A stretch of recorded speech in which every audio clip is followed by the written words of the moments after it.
Order. Oh, calls meeting to order. Roll call. Mike Solori. Here. Jeff Hildreth. Here. Kristen Sanders. Here. Beth Bonheim. Here. Justin Sheed. Here. Guys, everyone please stand for the Pledge of Allegiance. I pledge allegiance to the flag of the United States of America, to the republic for which it stands, one nation, under God, indivisible, with liberty and justice for all. All right. Party started. Thank you everyone for showing up today. We're going to dive into public comment. Anyone have any public comment for anything that's not on the agenda for today?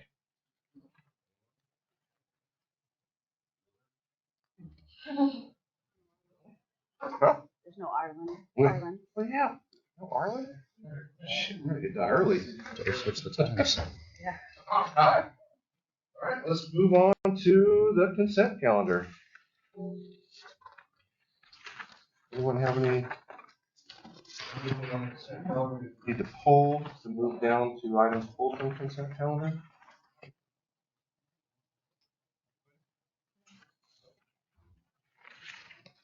No questions? Concerns? All right, let's do a motion on then. I'll make a motion to approve the consent calendar as presented. I'll second that motion.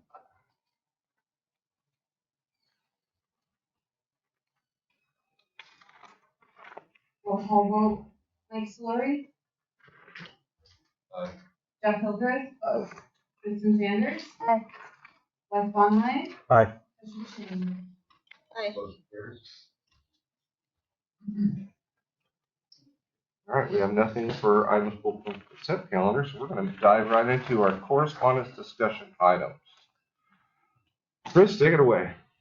All right, well, first item is the Humboldt County correspondence, and I have Lieutenant Josh McCall is not online right now, and I did not receive any notice from him, so the Humboldt County correspondence from the Sheriff's Office today.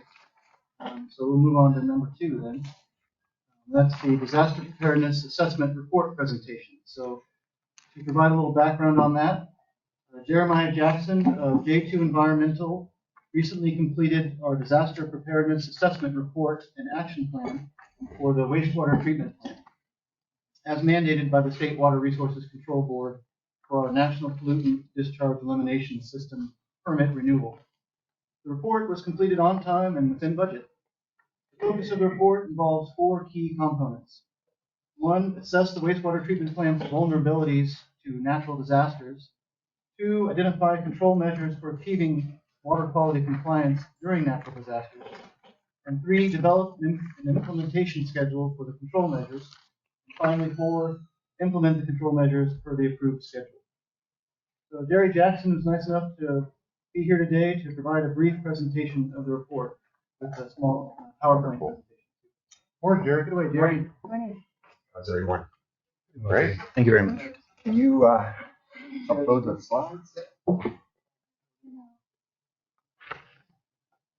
Better have visuals. Mm-hmm.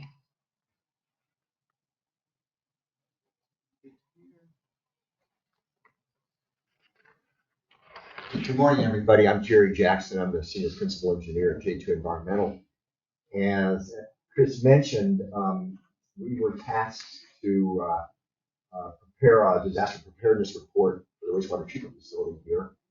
And I was supported considerably by Frank. He provided information, reports, walked me around the facility a few times, answered a lot of questions. So I want to give him some credit to help out. Okay, next slide, please. I'll run through 5 things in the next few minutes. First of all, why even have this assessment? Chris alluded to it, but I want to go back to that point because you just don't do these things out of the blue. It was a requirement by the state. So, short answer, I'll give you a more lengthy one for the next slide. I want to go over the goals and the scope of the assessment. It does have a bit of a narrow scope because it was focused on the wastewater treatment facility and not Shelter Cove in general. We then want to spend more time about its results. We looked at a whole series of mandated natural disasters that the state said you got to look at. I want to focus on 4 of them that are the most significant ones facing us. So I'll go over and spend some time with those. And then lastly, I want to, well, not lastly, but lastly, I want to then give you a summary of what we found. And then lastly, the conclusions. Okay, next slide. Okay, again, why? Chris has mentioned that. The discharge permit was reissued to RID back in February of 2022, and it included a number of special studies, one of which was the requirement to conduct a special study by this month, and it was a disaster preparedness assessment report and action plan. And the state was pretty prescriptive about that. They said, here's what we want you to cover, and they're pretty universal who they're asking to. Fort Bragg, for example, has asked the same thing. So I was able to get copies of those to take a look at how they dealt with it, what level of detail they provided. That guided me a lot in the level of detail that I provided. Okay, next slide. The state said, okay, there are 4 goals here we want you to, or 3 goals we want you to cover. The first one, we want to make sure that as a result of your plan, that operations are not disrupted with your wastewater treatment facility. I mean, their primary concern with the Regional Water Quality Control Board was, impact to the environment by our wastewater. The second goal was we want you to maintain compliance with your discharge permit. So in terms of water quality and discharge location, et cetera, they want the plan to allow you to maintain compliance. And then lastly, we want to make sure that the environment, the receiving waters, the ocean, are not adversely impacted by these disasters. And they further went on and listed the disasters they were interested in. They want to see the natural disasters, including wildfires, earthquakes, tsunamis, but then also extreme weather events, which we're seeing more and more of, including rise in sea level, and then lastly, shifting precipitation patterns, including flooding. And then this would be cyclone bombs and the atmospheric rivers that we've been hearing more of. I never heard of those when I was a kid, but now we're hearing them pretty regularly. Okay, next slide. The scope was to focus on the wastewater treatment facility and its essentially associated equipment and infrastructure. And as you probably know, I'm sure, the wastewater treatment facilities at the north end of the runway along North Pacific is outlined here in yellow. There's a major pump station just southwest of it, lifting wastewater from the community up to a certain pressure level that goes into the treatment plant. And then after treatment, it's discharged into the ocean. So again, the scope was that. We weren't looking at the water treatment plant. We weren't looking at other public facilities because it was mandated by the Water Quality Control Board for the discharge permit. That's sort of the boundaries of the assessment. We did this in 4 steps. First of all, we assessed the key elements of the wastewater treatment facility. What was out there, what equipment, what processes, what were the elevations, where were they located? And then once we got that nailed down, we assessed the impacts to these elements from the natural disasters and extreme weather conditions. So we sat down and said, okay, here's the equipment and the infrastructure and the operations. Here are what could happen in a disaster. How does that impact it? So once we identified the impacts, then we said, okay, well, what do we do about it? So we developed the control measures of what steps could RID do to help mitigate the impacts. And then lastly, along with what to do, when to do it. So we had a schedule to implement. So those were the 4 steps. Again, they're pretty much mandated by the state. Now this is I want to apologize. There's 2 slides in this presentation that are essentially impossible to read. I tried shortening them down, but I concluded I'll throw them in there. I do have paper copies. Anybody want them? It's in the board pack. It's in the board pack. Well, how about the public? I'd be happy. Take it home and use it as good. Okay. And these are kind of right from the report, but I wanted to kind of give you a feel for how we address the. Yes, slide. Here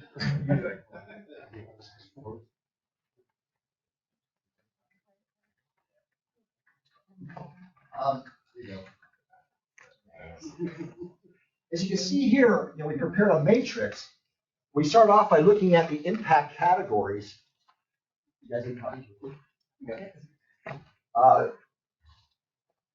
For example, influent quality and quantity going to the wastewater treatment facility, the flow and treatment at the facility, the health and safety of the personnel at the facility, and then lastly, the quality of the effluent and where it was being released.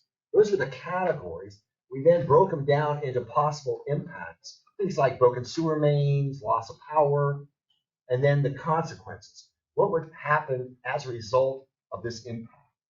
Things like loss of hydraulic head or pressure, the wastewater treatment plant, injury to personnel, nuisance episodes to the public. We took a look at those possible consequences and then lined up to a series of review of the impact possibilities, the natural impacts, what would affect those. And we came up with those again that were listed by the state. They included the rise in sea level, storm surges, wildfires, flooding, earthquakes, tsunamis, and back-to-back severe storms. And after looking at the data, which I'll show you four episodes in a second, we were able then to say, okay, for example, wildfires would impact power at the facility by burning down power lines or affecting generation, et cetera. So we were able to put an X there if these natural disasters affected and caused these impacts. Okay, and this is really the meat of the report. We went on to then discuss those in a number of pages of how we came to those conclusions. So again, I'm going to pull out four of these. Next slide. And I want to talk about wildfires, flooding, earthquakes, and tsunamis. So those are the four. And I'll show you the data we actually used to help with our conclusions. Okay, next slide, wildfires. Okay, it's no big surprise to us, since we've been coming to these meetings, that wildfires are a huge threat to this community. Chief Nick's done an amazing job of educating us about it and bulking up our ability to respond to it. And I've looked at a number of reports that were developed by his group and it fed into this report. But that's our biggest national threat. And again, we hear about it all quite regularly. We looked at the various fires that affected the community going back. The worst one was 1973 with the Finley Creek fire. And essentially it burned all the way to the airport and devastated the community. The county has designated this area a high fire risk area. I'm sure we see that as a result in our homeowners insurance, but it's essentially all of Shelter Cove, including the wastewater treatment facility. So obviously that's a significant natural disaster type threat to us. The next one is, next slide please, is flooding. Okay, and this is from severe storms. Flooding is where the water's coming down in such a volume that it's essentially backing up and it is unable to discharge to its final discharge point, which is the ocean. Now, FEMA looks at 1 in 100-year probability events and plots those out pretty much across the country. And this is FEMA's map for Shelter Cove. The yellow line is our coastline. Okay? This white line is how far the 100-year storm would affect the coastline as it floods. As the water's trying to move to the ocean, it can't. It essentially gets backed up and floods the community. And you can see that the treatment plant itself is okay. And so is that main lift station and also a few others. But some of the other more southern lift stations would be impacted. Lift station 2 and 3, for example, would be impacted by flooding. So again, we addressed that in our plan. The third one that I want to look at, next slide, is earthquakes. And again, big surprise how we had one yesterday. We have earthquakes pretty regularly, small ones here in Shelter Cove. We had when I was writing this section of the report, I was doing it in early December, working on it, and I stumbled upon a USGS report that said Shelter Cove has a 98.8% probability of having an earthquake greater than 6.0. And I read that off to my wife, Nina, and I said, "Can you believe that?" 2 days later, we had a 7.0 earthquake about 56 miles offshore or up to the northwest. So, it kind of, my respect for the USGS went up a notch because I did a good job of forecasting that. This is a map showing other historic earthquakes that have hit the area. Here's the wastewater treatment facility. We're sitting on top of the San Andreas fault line. And I'm sure you've heard of that. That fault line expresses itself into the ocean right here at Shelter Cove. If you followed it down to the southeast, it would continue down through California, go through San Francisco, and eventually express itself with Baja California breaking off from mainland Mexico. That's broken off because of the San Andreas Fault. And draw a line from those 2 points here to there. That's the San Andreas Fault. Okay, so it's a major geologic phenomenon, and we're sitting on top. So it shouldn't come as a big surprise that we see frequent and potentially pretty big earthquakes here. Next slide. Okay, and tsunamis, the fourth and last one I want to focus on. Again, various agencies have studied this and published reports. This one's a most current map done by Humboldt State. And the tsunami zone is in yellow. And essentially, it demonstrates the impact of a tsunami wave or series of waves coming in as a result of an earthquake. Once again, you can see the treatment plant is right on the edge in its lift station of the tsunami zone. But the other 3 lift stations down here would be inundated by that tsunami. And this one, again, on the edge, this pump station's okay, that pump station's okay. So once again, the wastewater treatment facility and its infrastructure would be affected. And again, we know about this. We got a tsunami warning system, tsunami drills, so it shouldn't come as no big surprise to us. Okay, next slide, please. Okay, again, this is that second one I want to apologize for. It pulls out from the report, but it essentially says, well, what do you do about it? Okay, so once again, we got our categories, the impacts. This is a new set of column which says, what do you do about it? And we listed a fairly broad category: control measures like emergency procedures, contingency plans, alarm notification systems, training, backup power and equipment, and then what I call other, and they're described down here: on-site storage of consumables like fuel, diesel fuel, use of personal protective equipment for the personnel, like masks and gloves. And then lastly, signage to warn the public. We don't see those. Evacuation routes, for example, signage for the tsunamis or the wildfires. Okay, so this then was looked at to see, okay, how are we doing along these? Is the planning well along? Are there equipment in place, et cetera? And there's 3 major reports that's published by RID that looks at this every 3 years, updates it, and audits it. So I was pretty impressed about how much work has gone into this. And again, we see hints of that, with Chief Nick standing up in every meeting and telling us what's going on. I'm always amazed at how this community has done a lot to get ready for these things. Next slide. Which kind of led to our conclusion that, I concluded that RID has adequately addressed these recommended control measures. I mean, I expected to come up with a whole list of things they had to do. They were on top of it.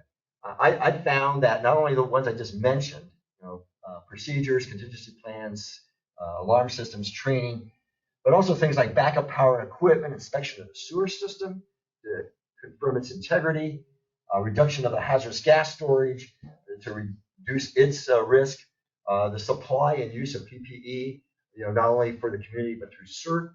And then lastly, a warning signage. I was very impressed that they were pretty much on top of it. Final slide was permit compliance. This was completed about 4 months ahead of schedule, submitted to the board. Board immediately, I can tell, Frank knows, approved it. So we're in good graces again with the Water Quality Control Board, and primarily through the efforts of the staff. So I want to thank you. If there's any specific questions, maybe I can answer them. Did you find anything that we could be doing better or? Not specifically. Okay. I mean, I think because of the planning documents that preceded my review, the planning documents are pretty thick and pretty detailed. And, they were laying it out in so much detail and where they were, and getting that they're being updated and then audited. Stuff's going on, so we're in good shape. Good job, guys. Anybody else, questions? No? I think you, Jerry. Thank you. I would like to say thank you. And I guess one question would be really more directed to Chris. What do we have as far as financial reserves in case of an emergency? Are you doing the reserves in case? It's one of the big factors, I think. Yeah, I think I read somewhere, I think it is in one of our policies to have at least a 6-month reserve. We have like, I think, a year and a half. I'm not talking operating capital. I'm talking specifically for contingencies for emergency. Well, I guess I'll have to look into that. I'm not sure. Yeah, thanks, Jerry. Thanks to the staff. You guys are doing a great job with that stuff.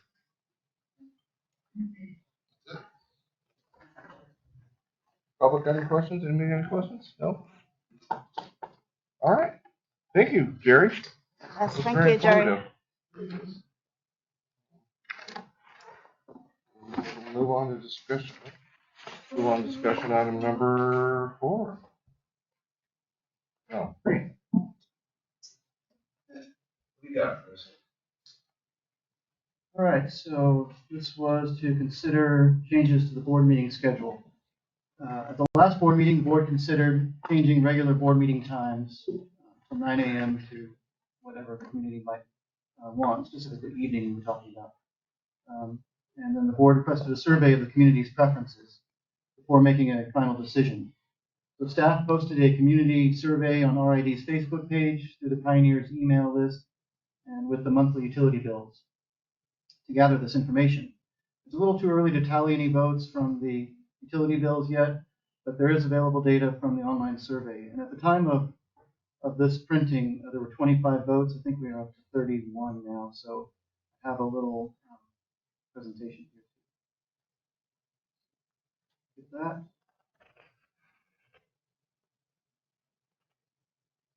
Survey says. So right now we have 14 votes for 9 a.m., 9 for evening, 6 no preference, and 2 other. The 2 other were essentially evening because they said 4 p.m. or late afternoon, early evening. So it's pretty well split, mostly with the 9 a.m. though. So I guess I'll leave it up to you if you want to bring this back as an action item after we get more votes. You've got more data coming in? Yeah. Yeah, we'll bring it back as an action item next month. Questions?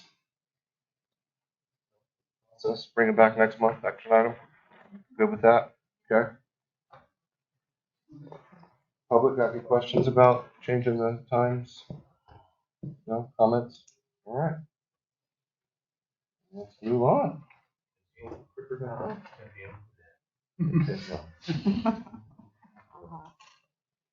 Unless I can zoom it, I'll be asleep. Discussion item, correspondence item number 4, district ordinances requiring building permits for utility connections. I believe you got a little presentation for that too, Chris? No, I don't really have any PowerPoint for this one, but just a little write-up. So district ordinances requiring building permits before utility connections. At last month's meeting, the board requested a discussion item on this topic. Currently, the Humboldt County currently district ordinances require a Humboldt County Building Department permit before making a utility connection. And there are 4 district ordinances with such language, and I listed them there. Right now, staff recommend maintaining the current system, which ensures regulated, safe, and acceptable growth. A connection without a permit could enable community blight and unsafe, hazardous, unpermitted structures or trailers strewn haphazardly within a neighborhood where there are existing homes or businesses. The current system encourages a property owner to complete their project within 1 year. It guarantees safe standards, codes, and proper zoning to provide safety for the whole community. An unpermitted structure is a potential hazard which could spread to neighboring properties by, for instance, fires that are started by unapproved electrical wiring or heating lines, or damaging water or sewer leaks caused by unapproved plumbing. The current system also enables remaining capacity for other property owners to connect to the system. My recommendation is to review the district ordinances. I know there's quite a lot of paperwork here. Apologize for that. I wanted to provide all the history events before and review those ordinances that require a building permit before utility connection. And my recommendation is to maintain the current system. Okay. For discussion. All right. I can see that. Anyone got any questions, concerns, comments on the board? I've got comments. Okay. First of all, I think that it's the question of having the utilities connections prior to building permits. It would not allow you to hook up to the system, whether it be water, sewer, or power. It would, in order us, it would get ready to get the money before the county gets building permit money. It would be shut off, so it's not gonna encourage any blight. I think what it's gonna do is we're gonna generate income every month until they get the building permits. There's no difference. They still can't build. They still can't do anything that you just described. The only thing that we get is we get the money before the county gets permit money. And then we can charge them every month for a basic rate fee until they get their building permits. They're not allowed to turn it on. So I would say that I like the idea of getting the money before the building permits. I think it encourages building. I think that the moment you put money down for the utility connections, it's gonna put a fire under your derriere to go get your building permits. Anybody else? You mentioned that that the current system also enables remaining capacity for property owners. Is there a concern about the capacity? I don't have a concern currently, but there is a limitation right now from the Division of Drinking Water on the water connections. I think it's like 990, and we're at about 600 something. Yeah. 700 something. And my understanding was that the capacity that we were allowed outstrips the space that we have available for lots and for hookups. Is that incorrect? I'm not sure if I understand. So, and I think, Frank, you mentioned this before when we were talking about capacities a couple months ago, that the capacity shouldn't be an issue because the amount of capacity that we have allowed is greater than the actual reality of the capacity that we have for space for hookups. For water, that's correct. It's all dependent on the state. Right now, we are working with the state. Chris and I put out something to the state water board and see if they can research a little bit more to come back and around and up those numbers for the water because of the concurrent data that's out there. I discussed we do our annual water reports to the state, and this year we used approximately 45 million gallons for the whole city of Shelter Cove. And I forget what the exact number is, but I think we are at this time a quarter of what the surface water permit allows. And that doesn't include our well water also. So it's just strictly for the surface water that the permit is for. We're trying to figure out with the state agencies if we can up that data or what their understanding is and where we go with that. Okay. And what about wastewater? Wastewater, we are in the summertime. We're fine. It's always in the wintertime when our infrastructure takes on all the rainwater. Back to what Jeremy was discussing earlier, the more rainwater we get, the more irrigation we have. And so our biggest issue with wastewater is just our infrastructure. So if we could patch up all the holes and leaks and everybody that's putting their gutters into our system, it's just a matter of getting all that cleaned up. But during the current crisis, not crisis, but during the with our current system in the summertime with the floods we have, we're way below. But in the wintertime, it's hitting close to that limit? Correct. That's because of the rainwater and the infiltration. infiltration. So Right. I've seen at the wastewater plant, we go over what the permit allows probably 4 times. Okay. And just- 770,000 gallons a day. Okay.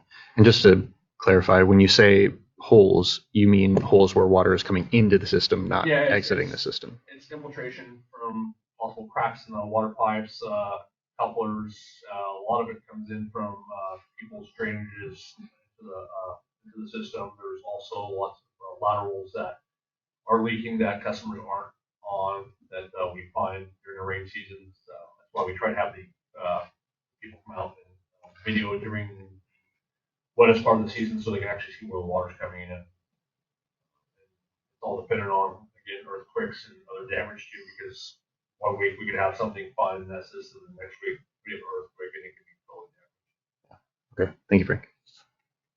Yeah, I think I understand what you meant. So yeah, it's kind of so it's a weird situation where our surface water permit allows us to have a lot more water than what we currently produce, but they do limit our number of connections until we approach that number, and then we could ask for a higher number because that number came from, as I mentioned last month, in the late 1990s before our wells. So we've definitely increased our capacity as far as source water since then. Percentage of surface to groundwater? it used to be kind of like maybe 70-30, 60-40. About the same. Yeah. Right now we're running a little bit more because of the work on that creek and dam over there. We're using more low water. More surface water. Well, right now we're using more raw water. So. Jessica? Yes, I disagree that giving utility hookups prior to building permits have been pulled is a good idea. Requiring county building permits for connections of district utilities is essential to protect the district and limit liability for what we are hooking our infrastructure up to. County approval ensures all projects meet current building codes, which is particularly important for the environmental health concerns, including the proper installation and compliance of toilets and septic systems outside of the sewer part of the cove, and other related infrastructure. What I would say is by allowing hookups to unpermitted structures, it removes any real teeth to the compliance of requirement of people going to the county for building permits. As far as them obtaining hookups and then we're just going to keep them shut off, there does leave room for people to tamper with district infrastructure. And by requiring them to have building hookups or building permits first, that's the county oversight. And we don't have the staff to make sure that what we are hooking up to is up to code. That's all done by the county. So when we hook up our utilities, that's been signed off by the county, ensuring that they are meeting all the code requirements. Yes, they would still, if we were to do what Jeff is suggesting, technically, yes, they are still supposed to be going and receiving building permits from the county. But as we have seen with multiple homeowner builder type situations, oftentimes, we have all kinds of unpermitted structures around here that people complain about all the time. And this would definitely lead to an increase of people just building unpermitted structures, thinking they can hook up to RID and not have to follow the rules and the codes. So I don't see that I think this is just going to open us up to more unpermitted buildings because people may not have the funds to follow through with their Humboldt County building planning permits.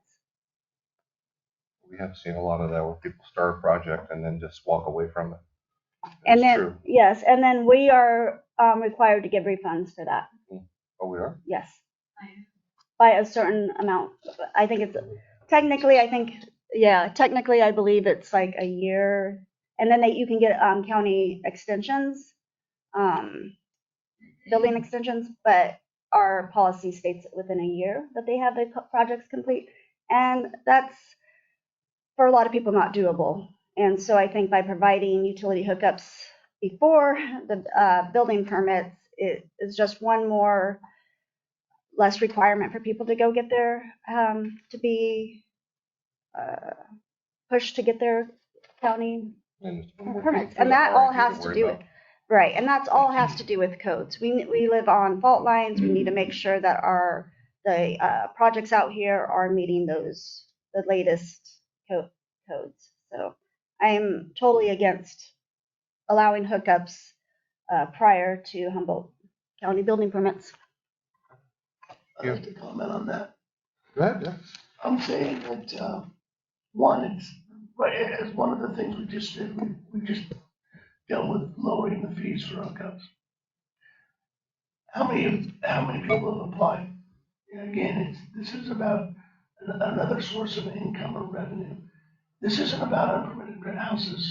This is about, you can't turn on. So the moment that you tamper with the water, you can do that right now. Again, it's law. You can't tamper with the infrastructure grid. As far as procedures and protocol, you can put it in the ordinance so that they can't do unbuilt infrastructure or unpermitted buildings. This isn't about unpermitted buildings. This isn't about people living in trailers. They're not allowed to do it now, and they still do it. This is about promoting business, promoting growth, controlled growth. You still have to have your building permits, and you can't turn it on. What we achieve is we get the money before the permits are acquired, and we get to charge them every month until then. And in the ordinance about your payback, your buyback, that again can be structured in the ordinance, that there is no buyback. I agree with Jeff. I kind of think it is like a good idea. Maybe we could do it in like, for like the sewer connections. I do think we need to like somehow like get more revenue going. Also, I guess when someone gets a building permit and then they pay to get the hookups, are those on right away so they can use the electricity to build the home? No. Or yes? No. They have to have at least one wall They have to have at least one wall built. But I mean, I guess what I'm saying is that you get to keep your hookups even if you don't get like a final from the county. I don't care either way. I'm just curious because I guess if we're talking about like worrying about unpermitted building structures, I mean, technically you don't have to finish your house fully to keep your permit. So you can have faulty wiring and all these things that we're just concerned. So I mean, I do really agree though that we do need to like somehow come up with, I guess as someone who, is around people that build homes, like being able to lock in like a low price, I can see like the nice thing about that, 5,000. And then if there was just like a maintenance fee and maybe we could write in also like, but if you don't, but also like as prices rise, like, this is only good for a year or, 18 months or something like that. I mean, I'm sure our sewer system could use it for down below. I don't know if that's true or not, but I don't know how many buildable lots there are down there. But it would be kind of interesting to see like what, lots down there could, lock into like the sewer system. Yeah. Okay. Anybody else on the board? Well, I just got one question though. Again, back like I said, Chris, since we've lowered the fees, or let's just go this year, how many building permits or hookups have been acquired this year? One. Well, yeah, that was before. Actually, we haven't lowered the fees yet. We're just doing first reading. No, I have. I understand, but so we've had one. Not No, but I'm since just when? saying In the overall, past just year. one, right? So past year. again, we're hoping that the historical average was 10, Yes. and that's why we lowered the fee. Okay, so maybe I'm missing something, but I don't understand the difference other than bringing the revenue to RID that if you get the hookup before you get permits and you get to charge them monthly and they still don't get to use the utilities. And again, you could do the same thing if you don't start your permits within 180 days and then you don't start your project within a year. Why would we not just follow the same county ordinances that RID does? The only difference is we're getting paid before the county gets paid. It just is not going to encourage unpermitted buildings. If they want to do that, they're going to do it anyway. They already do.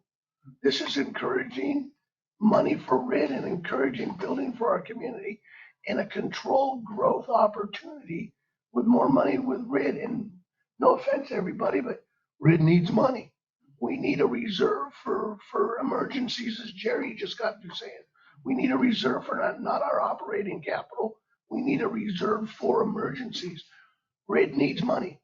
So unless someone else wants to come up with some other ideas about how we generate money for RID, I'd like to hear it. And I mean, I will agree that we do need more customers. I mean, over time, we're going to need more people buying into the system and paying in. Otherwise, we're constantly just going to be looking at our existing customer base and raising utilities just on them. I forget what my other thing was. I was going to agree with you on things. But yeah.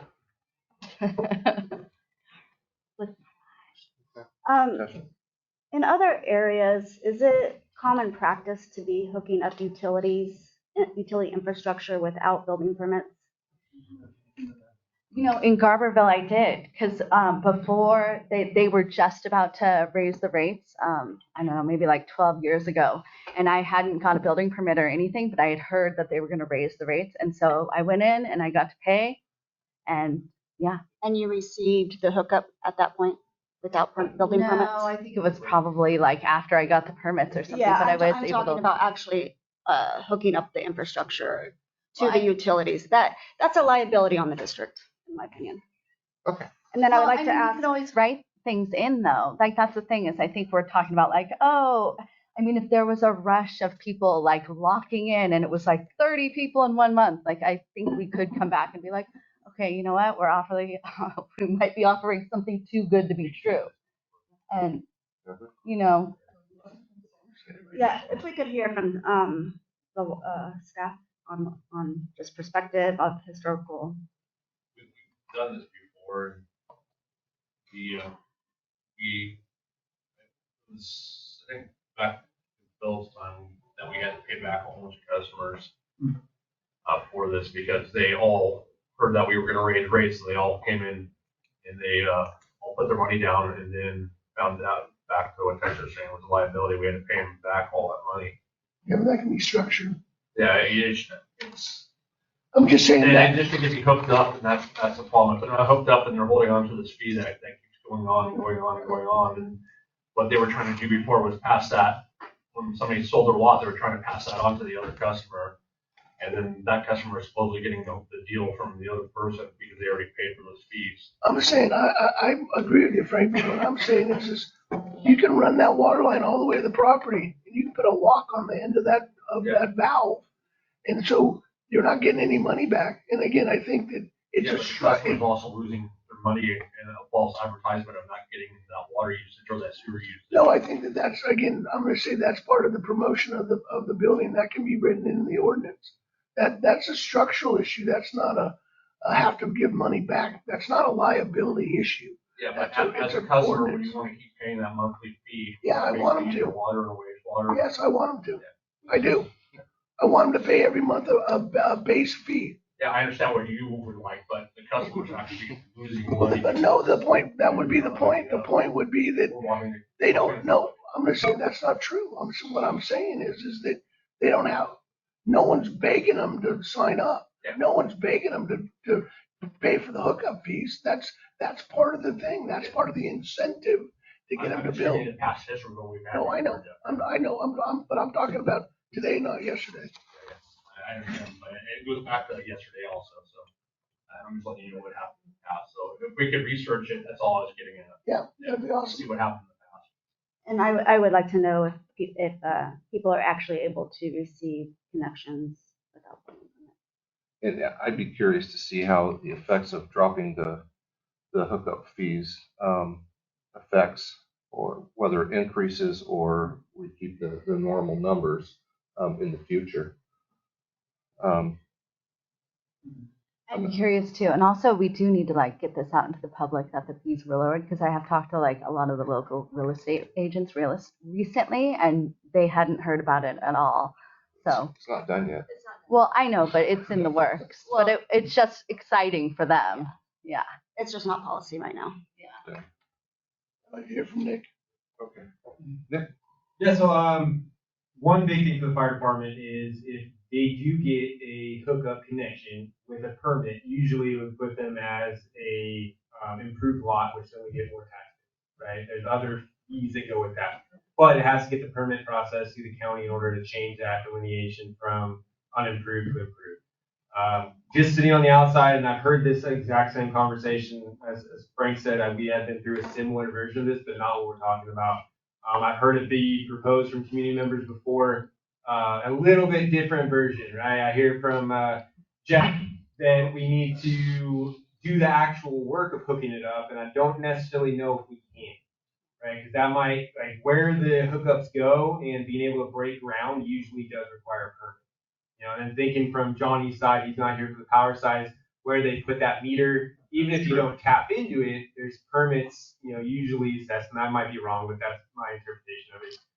I do not think that that kind of disproves this theory, though, is you can take that advance. And that's something Frank was saying, is you might not get those monthly fees because there's no hookup provided, but maybe we get that cash flow of that advance.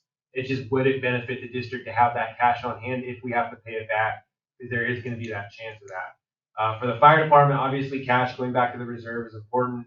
I think there's validity to looking at all of our cash flow chances. You know, what can we do for it? But I think I've heard two different conversations today going on at the same time, and they're connected, but I don't think they're what we can legally do with that hookup fee, right? And that would take more investigation on it. If we look at just straight up, can we do it? No, we can't, because the ordinance is blocking it, right? Can we go and change and restructure it? And you know, that's something definitely I think we can do. But I think we're going to hit that roadblock where we can't physically put anything in the ground on these properties to improve them without a permit, you know, unless we stop at our easement. But most of the connections are going to go past that, with, you know, especially with water and power. Sewer, you could put a cap somewhere and just leave it and have a plan for it. But I don't know, do we need to actually do the work? And it sounds like, Tristan, you went and did that at Garberville, where you were able to pay in advance to secure that rate. That might be an option too. And I think that's what I've heard in the past, is if we lower it, we get this big influx of people to secure that rate. My concern with that is that we might not see the change go from non-improved to improved. For the fire department, you know, that's $40, $50. For the rest of the RID utility taxes, it kind of changes. But that's what my big concern is, and just having water in people's houses. If they had water taps at the houses in the fire safety world, I would be for that. Unfortunately, people take advantage of it and they start living there, and it becomes a problem. And most of our fires have been on people that have unpermitted structures on their property. And we've been trying to use the county, and there's an ordinance against that, and people still do it, and the county doesn't really help us out with enforcement on that as much as we like. Okay, I have a comment on that. Yeah. First of all, I want a temporary power pole, so that would not necessarily be a permit. Other than the fact, back to the easement, I know that on my lot that the water comes up to the easement, not to the property, so they're not on the property. So, and then again, wouldn't it be ideal if you had that infrastructure hooked up to that property, not through the easement, into the easement? Because then after that, it's up to the property owner. But with a lock on it, that if there was a fire, the fire department could come cut that lock off and have access to water to that property line. And by the way, in the unimproved to approved, all that did was strengthen my argument. I'm not saying either No, way I of the know. argument. No, I know. But we have the hydrant system, so the property, like, we're not going to tap into a residential hose bib into the Yeah, hydrant. no, I understand. For the property owner, though, I mean, having access to put out a small fire, I just think that's more. Even I know with looking into what we went through with this building and other stuff, it's surprising where your property line goes through the easement as well. The RID can work in the easement, but I'm not an expert in property line easements and permits. You probably have more knowledge than me on I'm just saying that the county itself would tell us whether or not we can go forward with this. So instead of us talking and discussing it, that's where the expert would be, is to evaluate. Right. I agree with that. Thank you. All right. Anybody else? Yeah. Tisha, you mentioned liability. What liabilities do you mean? Do you mean just paying back the money? Paying back the money, and then if they were tapping into any of the infrastructure on the owner side without it being signed off by the county, if it's not built up to code. And also, we have some, I mean, because we do have some homeowner builders, and I'm not saying that they're all like this or that they would necessarily do this, but as far as, people could illegally tap into the infrastructure. And so it just requires more time with personnel, our own personnel, making sure that that's not happening. And we really don't have the staff for that. I just see this as being a gateway to more unpermitted structures. So the liability you're talking about is people using our power and water and sewer without actually paying for it because they're tapping into it illegally. Yes. And you think that this would encourage that?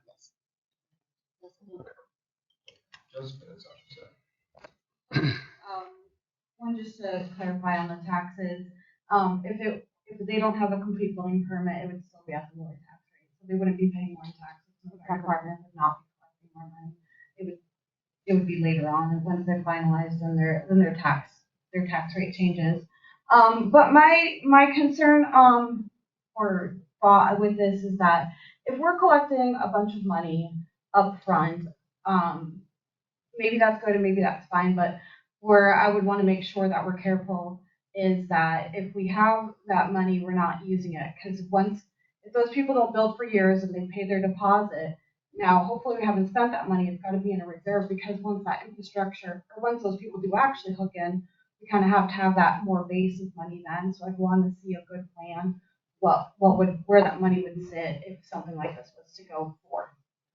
I have to say, I have to agree with Nick that this just might be a conversation of nothing to do with fertility, because if the county says we can't do it, then we can't do it.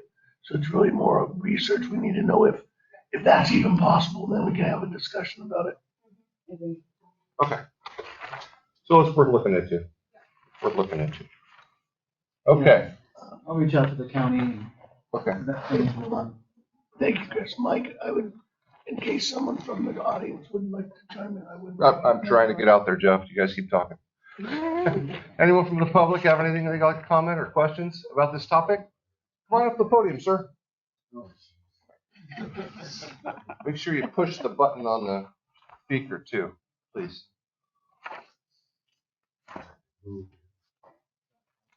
Yeah, my name's Lee here. I'm resident here, and I also just recently stopped being president of a water association up in Kingville, up in the Sierra.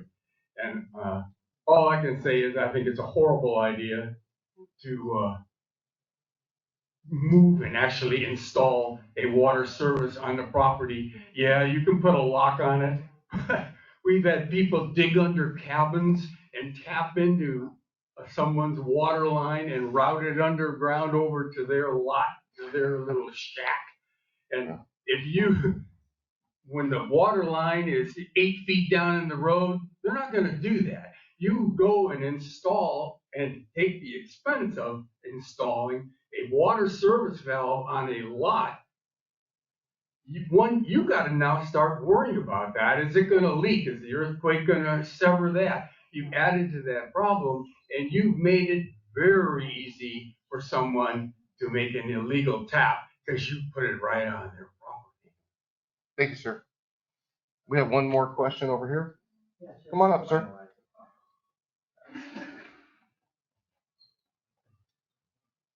Yeah, I'm Mike Paquette, resident for a dozen years. It took me 6 years as a home builder to build my house, and I know in the past it was more than a year to be able to build. The permit lasted more than a year. I think with the county it still does. You have to pay a little extra to continue the permit, as long as you're showing progress. And if it wasn't for that, I wouldn't have been able to build a house because I didn't have the funds, and I built it all myself. So That was something, I'm not sure if that's something new that you guys have done, that where you have to have the permit, it only lasts a year for you guys. That's one question, but It's a year, but then you can get, as long as you're getting county extensions, then you're fine. okay. Yeah. And then as far as the connections go, I did not pay ahead of time. I had my permit in hand and I was actually started before I did that. And I actually missed, I could have gotten that 10,500 hookups and it ended up costing me $20,000 more after I, ended up going through that, waiting. But I'm not sure if I would have wanted to pay the monthly fees, while not having any hookup, although it was paid for. I don't know if that's something you can look into considering, but that would be a better incentive then. I don't know about an incentive of paying ahead of time actually being very helpful. It's just a short-term gain and not necessarily a long-term gain. It's a short-term issue about money, not a long-term issue. Okay. That's what I think. Thank you. Anyone else? No? Okay, we can move on. Correspondence discussion item number 5. Consider raising lower tier electric rates. Yes, so another topic came from last month's meeting. The board requested a discussion item on raising lower tier electric rates. This proposal results from the board's recent action to consider lowering the third tier residential electric rate, and the realization after last month's meeting looking at the PG&E rates that our lower tier rates are comparably lower than similar PG&E rates. I write, while this proposal may be of financial benefit to the district, it would follow 5 consecutive years of previous electric rate increases as displayed. And I'll go ahead and share.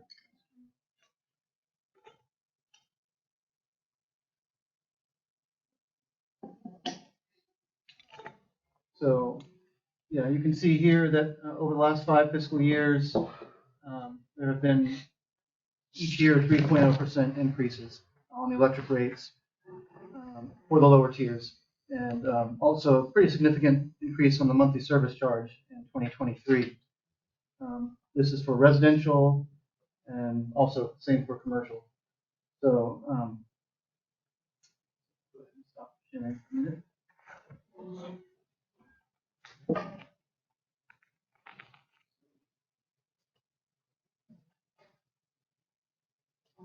So raising the lower tier electric rates, especially tier 1, will affect every electric customer of the district, some of whom are on fixed incomes, and adding on the 5 consecutive years of rate increases may be an excessive hardship. However, and if you look back in the ordinances, District Ordinance number 69, the administrative rate schedule regulating miscellaneous fees and general rules, does state that rates and fees may be subject to an annual cost of living increase based on the California Consumer Price Index. According to the State of California Department of Industrial Relations, the annual average California CPI percentage change from the previous year for the most recent year available, 2024, is 3.1%. This is roughly identical to the annual rate increases of the last 5 years, which was 3.0%.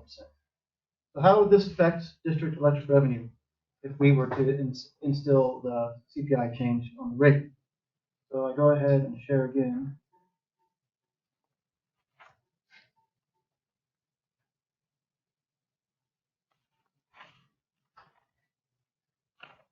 So this is in the packet, and I wanted to parse it down a little bit because there's a lot of information here. So the following table and chart display residential electric customer data from the year 2024. I went back and extracted all the information, delineating tier 1 and tier 2 consumption and revenue data, including columns that are shaded in gray, with the proposed hypothetical 3.1% increase if deciding on the CPI-related rate adjustment. So as the data shows, the effect from tier 2 customers is very negligible, since there are very few of tier 2 customers relative to the total. As I was going through here, I realized there's only about 4.5% of electric customers that reach the tier 2 threshold. However, the effect from tier 1 only customers could add over $30,000 in electric revenue to the annual budget. The question then is, how will this affect? Before I move on from there, I wanted to point out on the chart that the average tier 1 electric charges for the average customer, tier 1 charges, is about $140 a month, which includes the monthly service charge. If they were going to get this 3.1% increase, it would increase it, as the chart shows, only about $4 more per month, which would garner $30,000 plus in revenue. So let me stop sharing for a minute and move on. So I want to talk about the electric department budget. So as the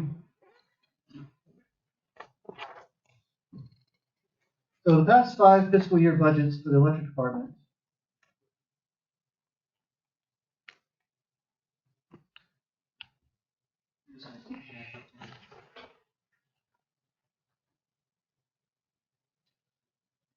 so from 1920 through 23-24 show that the budget has been in the red 3 out of 5 years, with an average of just over $50,000 in the red for the entire period.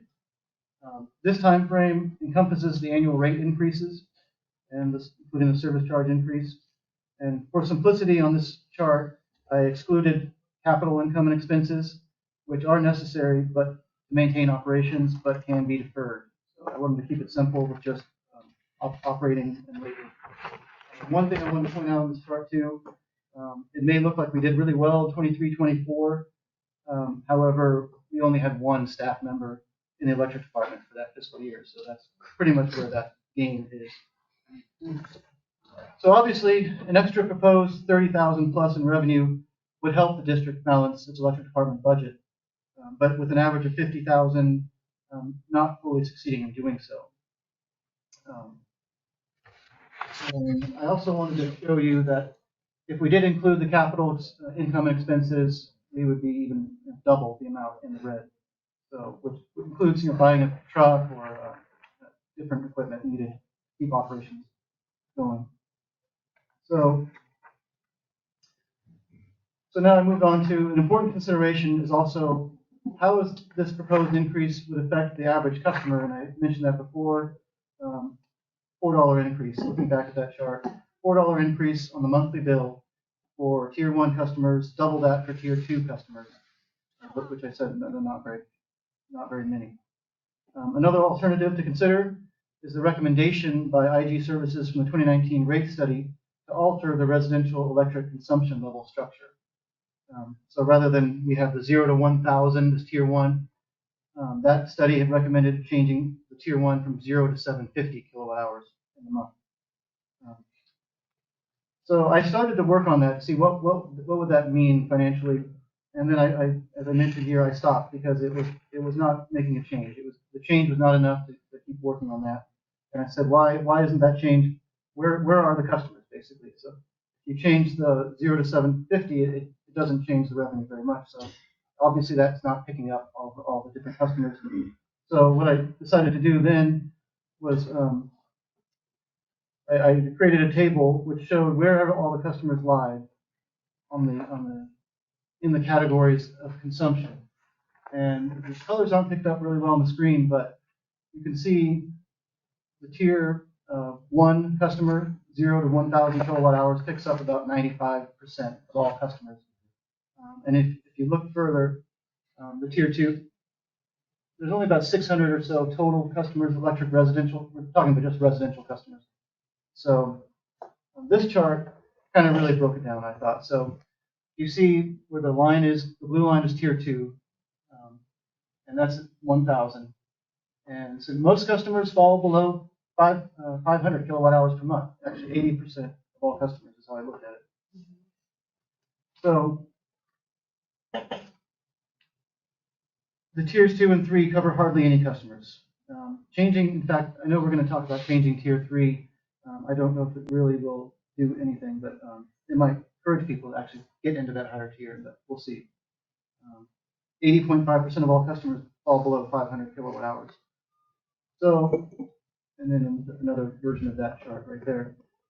In conclusion, it's clear that the tier structure needs updating. I don't think if we're trying to limit people from using extra electricity, we probably want to back up that tier 2 line.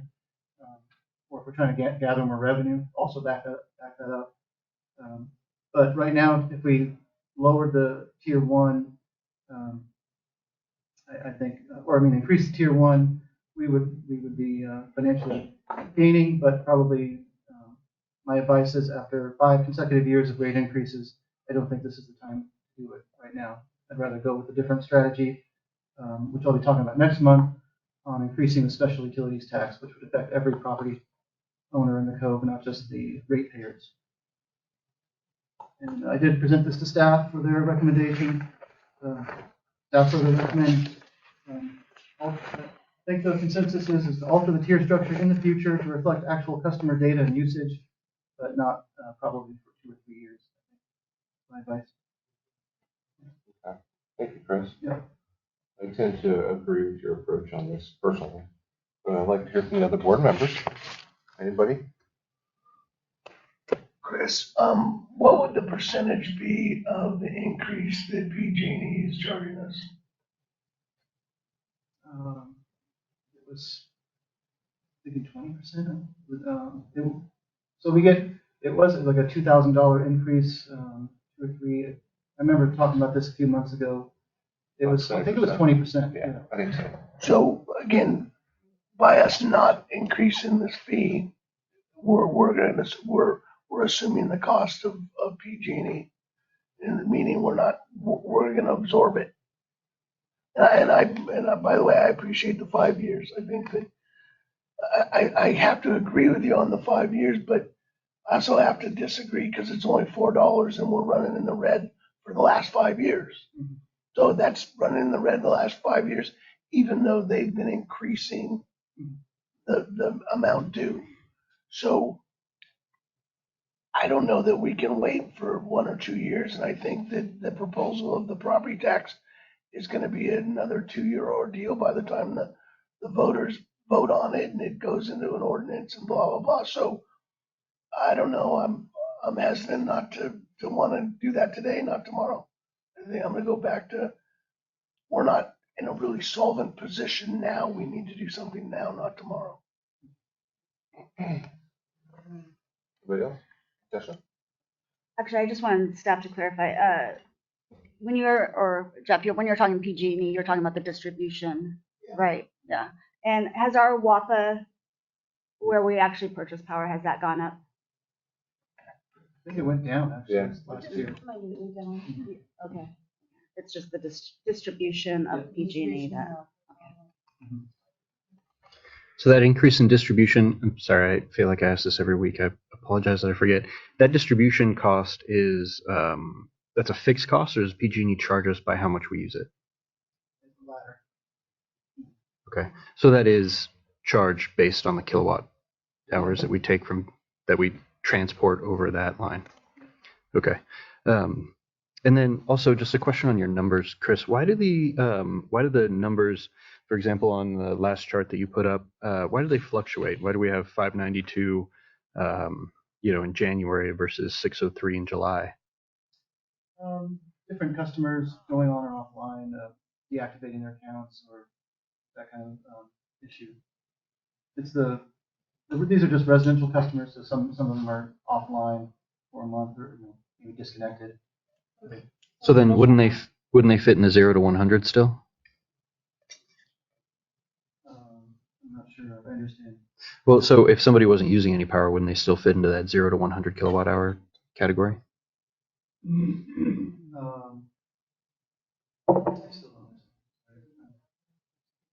Well, so you've got on the, if you could maybe bring the chart back up, the one that had kind of the grayed out sections. Yeah.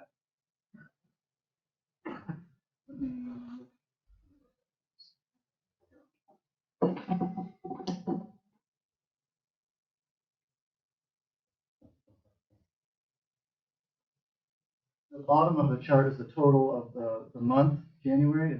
Is it not totaling? Is that what you're saying? Yeah.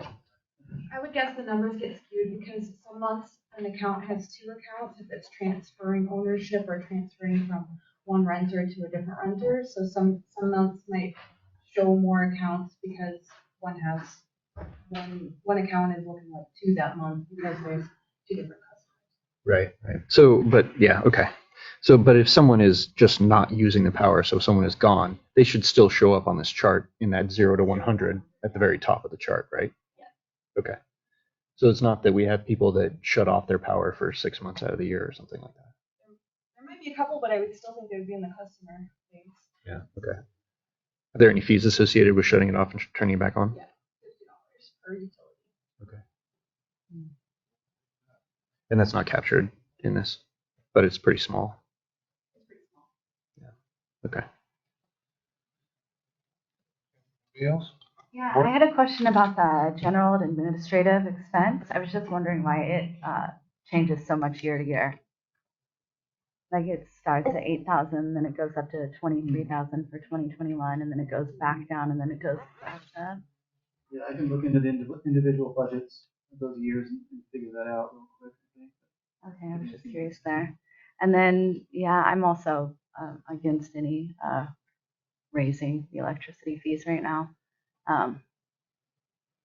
Yeah, I think 5 years is a lot.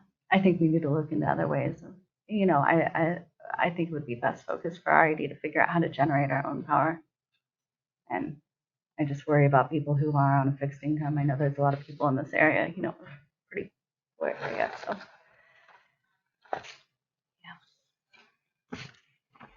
All right, anybody else on the board before we go to the public?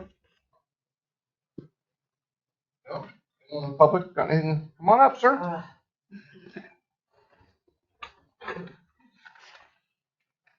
Yeah, well, with the considering the lower income. Like Introduce yourself too, please. This is Mike Lockett. Great, thank you.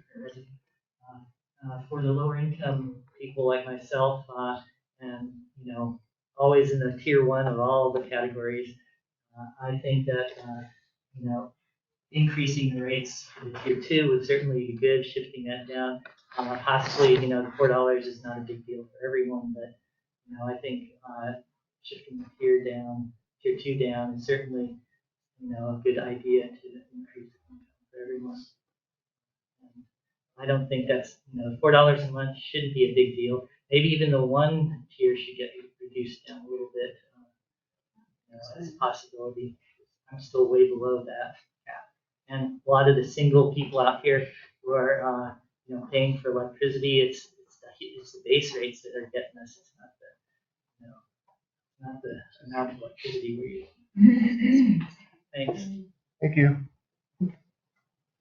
Anybody else? No? All right. We can move on. To answer Tristan's question, I just looked. It looks like those 2 years where the general administration budget was higher, most of that was in legal generals. I don't know. Maybe there was a legal issue in one year. Okay, that's fine. All right, the next item for correspondence discussion is fire hazard abatement ordinance number 63. I believe Nick is gonna get the ball on this one. Awesome, thank you. Well, yeah, so this is a continuation from a conversation we had last November. It was a different board then, so we wanted to bring it back and give you guys 2 things. One is give you a update on the next steps in the wildfire protection. So the USDA wildfire defense grant, this is part of that. So we've always had ordinance 63, early 2000s. They tried to enforce it. Basically, CAL FIRE, the fire chief at the time, came through and said Shelter Cove was a ticking time bomb, very similar to what we're saying now, right? District, CAL FIRE, fire department came together and said, this is our plan for how to treat Shelter Cove. Sorry about that. I get over a cold. How to treat Shelter Cove. So they came up with an ordinance. This is an ordinance that is similar to most ordinances across the state. Almost every fire district now has one. What they're figuring out how to do is how do we enforce these ordinances? Most ordinances sit there, give us the power to do certain things, and we never use them. Right? We either rely on the county, rely on the state, or the federal government. This ordinance specifically allows the fire chief to designate a property of public nuisance for fire abatement. Basically, your property is overgrown. There's some fuels on there or rubbish that will propagate fire, right? Which right now, a vast majority of our properties don't meet the ordinance, which the ordinance is a very low standard ordinance, right? Basically, it's like 5 foot high in your trees, 4 foot down in the brush to 4 inches, excuse me. Cal 5 standards are actually a lot more stringent because they've been updated over the years. Right now, eventually, we need to go back and update the ordinance. It's a little bit more in depth than enforcing it.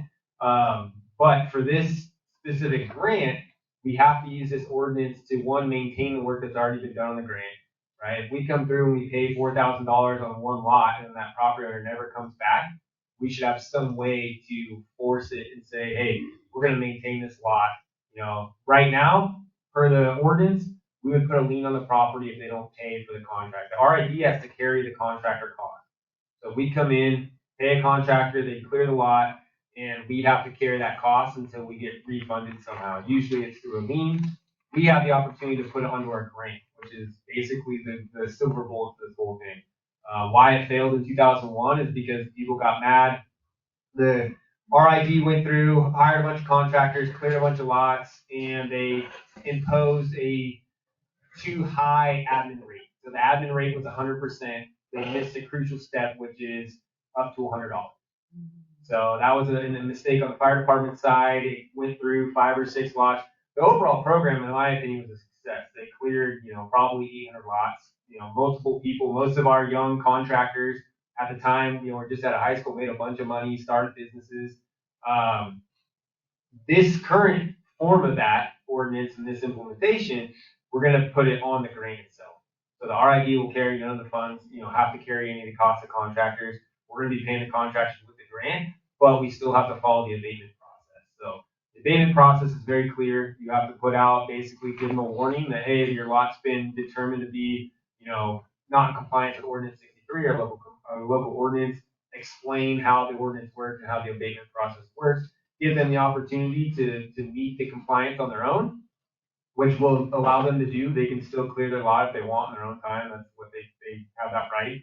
Or they can voluntarily sign up for the grant, which is what we want. That's what we want to encourage. Or we're going to come in and have our own contractors abate it to the minimum standard, which just fits into the standard of our grant. It is a process. Basically, the easiest way is to do a blanket abatement, send out the letter to everybody, and then narrow it down on the lots we're actually going to abate when we do the abatement. Why I have to get you guys involved? Because you guys have to approve the abatement list. I can put the property up for abatement, but the board is the one that actually has to finalize that. We need to do a public posting of the lots. We don't have to put names or anything like that. We just use APN numbers. And then we'll allow our contractors to go in and clear those lots. We're not having any pushback from anybody saying, oh, we don't want you to touch my lot, and then we're using this to go in and do it. These are basically absentee property owners that we just can't get a hold of. Tanner's going to give you guys an update on where the project's right now and really show you guys where we're at with the homes and how many people. We've got quite a few vacant lots signed up too, but the vacant lots are around 2,000 lots. So we have a lot of absentee property owners in Humboldt County, and Shelter Cove is really, really high. So I've tried to find 10 in a row, and it's almost impossible. I've tracked down people in China and in other places that own properties that have bought it online out here, never even have been out here. So that's what we're trying to do. It's very doable. This is going to be, in my opinion, the only way to reach the numbers that we need to reach, and with the absentee property owners, and we have the legal authority to do it. The grant takes away the whole lien process, which we can't afford to do the scale of treatment that we're planning on doing with the current process and the current way of putting the lien. We wouldn't be able to afford it. So, and who knows if we're going to get any of that money back. So this is kind of our one-stop shop. We only have 2 years to do it on the grant. I'm really, really confident that this is going to be a good thing and be as smooth as we can with what we're trying to do here.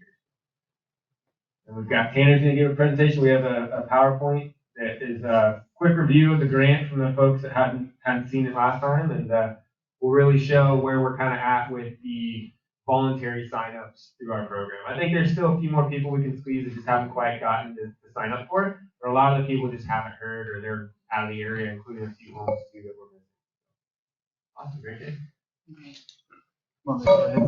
Yeah. Sorry, if I sit over here. Tanner, if you mind standing on the other side. Thank you. All right, well, I'm Tanner Spies. I'm the coordinating lead for the Trees Foundation, which as the contract for the project management for this, for the Shelter Cove Wildfire Resiliency and Community Defense Project. So yeah, we're going to go through a little bit of a review of where we're at this point in the year and go to the first slide. All right, so the workforce that we have going right now is we have the trees coordination staff, that's myself, and we have 3 HRA techs, we call them, or home risk assessment technicians and coordinators. And that's Leela Benson, Michael Carter, and our very own Allie Bauer there. So that's our team. We do go out into the field and we connect with the landowners and the landowners that have residents. We do home risk assessments. We also coordinate with the contractors. So the fuels reduction contractors that are currently contracted are Lost Coast Tree and Habitat, Gratzel Timberland Management, Tree Tactics, and Forescapes. So they are all currently contracted, and we're going to see a lot of work happening here in the next few months, and really until hopefully we're done with about 540 houses. So we're excited to have them all actually contracted, oriented, and in the field contacting people and getting the work done. We also are in the process of working with a local agency partnership through a memorandum of understanding with Bryceland Volunteer Fire Department Fields Crew. This was a historic relationship that the RID and the Shelter Cove Fire Department already had, and it just kind of gave us an opportunity to utilize their fields crew, which has kind of a secondary benefit of employing volunteer firefighters from Southern Humboldt, and I'll go into kind of what they're working on here in a minute. So there it is. So the first step is the residents signing up, and this is what we're really trying to push, as Chief Bape is telling us, is we're just trying to get everybody to sign up, because this is it's a really great program in that we are bringing value to the residents of Shelter Cove in multiple ways. Obviously, the primary purpose is to make Shelter Cove as a whole safer from wildfire.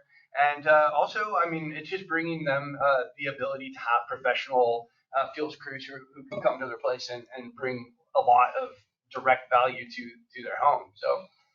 So far, we have 468 residents who've signed up. In general, that includes 335 residents and 133 undeveloped parcels. So the sign up is, you've probably seen them all over. We basically have an online sign up form. There's a QR code, or you can go online. Our objective is to get as many people as possible. We do have our grant objectives, which are the 540 houses that we need to treat, and we're going for all of the parcels. So definitely this is one of the components that, the best success for this project, right, is just staying ahead of our contractors and having as many people sign up as possible. I think it's important for people to understand how historic this project is, in the way that there are very few, if any. I haven't seen an example yet of other projects that are treating every single home. Defensible space projects all over California primarily go to vulnerable populations. And that's the basic idea. A lot of funding is coming from CAL FIRE or from state funding. And they pretty much figure if you're a homeowner, you need to do that. That's the law. And so they're not trying to, they're basically seeing it as that, funding that goes to people like that is basically public funding going to private interest. So, it should be for vulnerable populations. I think Chief Bape made a great argument for this grant, and why it was actually funded was that by just going from this whole big perspective, Shelter Cove, do all of the lots, all of the houses, you're going to get an overall benefit that you wouldn't have just from treating the vulnerable populations. It also does, in some ways, reduce some of the coordination efforts in the way that we don't really have to work on that prioritization level. We can just try to sign everyone up. So it is, it has been a challenge to get people to really understand this program and to understand that we are coming to them with a lot of free value. Also, as many of you might know, we're going through a cultural change right now in California, right? We have landscaping ideals that were created, a long time ago about where plants go and how we landscape. But the science of fire prevention has developed, and we do know a lot more now about the prioritization of how to landscape. So we are coming into some cultural educational process that's important for people to understand that, yes, it does look beautiful to have certain bushes right around your house, but in the big picture of prioritization, it's probably not worth having your house burned down over. And it's not just your house. It's also Shelter Cove. We know from the LA fires that the way whole towns burn down is house to house to house. So that's why we got to treat every house. So the next step of this process, once they sign up, they go into our database, and the home risk technicians connect with them, and they go to do the home risk assessments. So we're using this software called Madronis that is basically a home risk assessment management software. We have, at this point, created 305 completed home risk assessments, which is approximately 56% of the objective of 540. So, we still have a bit more to go. That's why we're really pushing people signing up. Anything anyone here can do to put the good word out to get people signed up and to know that, we're here to work with you on this. The technicians are knowledgeable and friendly. They'll come out. And also, by using this software, we've been able to do a kind of two-part report. So the first part of the report is basically things like a classic home risk assessment where they can learn about ways to harden their home and things they can do to specifically make it safer from windborne embers, things that'll ignite their home. And then the second part is actually the hazardous fuel report that we're using for our treatment plan that's going to our contractors. And so what's cool about that is they get to see that report and a significant part of the risk of their home that we're going to come back and we're going to treat it for them for free.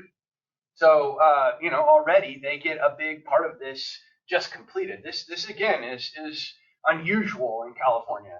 A lot of places the home risk assessments are being done and you're left as a homeowner, now do this, and a lot of times the fire department are expecting them to do this and can come with fees if they don't. We're already saying, hey, we're going to do a huge part of this for you for free. That brings us to defensible space treatment. So we are in phase 1 right now, and the phase 1 is the private parcels and private residences in Shelter Cove. And that's, we have basically a multi-phase process in the whole grant project, the whole 5-year project. And this is the phase 1. So the private residents receive a free fuel reduction treatment, and this follows the Shelter Cove Fire Department fuels reduction prescription. And this is a lot of what Chief Fabe's talking about as far as what the ordinance. This is what's following the ordinance, and it also follows modern science as far as protecting your home, specifically from those windborne embers that start fires. I mean, we think a lot of the things that we intuitively thought years ago that made a house safe, like for instance, non-combustible siding. It turns out that's not as important as many other things.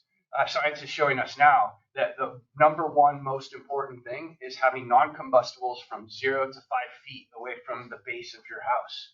So you need 6 inches of non-combustible above that. So the rest of your siding matters way less than that 0 to 5. So things like that. And now we do have a priority order of what are the most important things.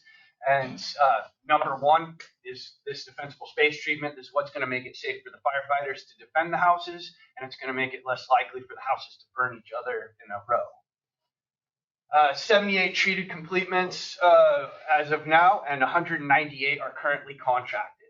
So that's the ones we're going to be seeing done in the next month, 2, and then we're going to be lining them up and continuing to contract them.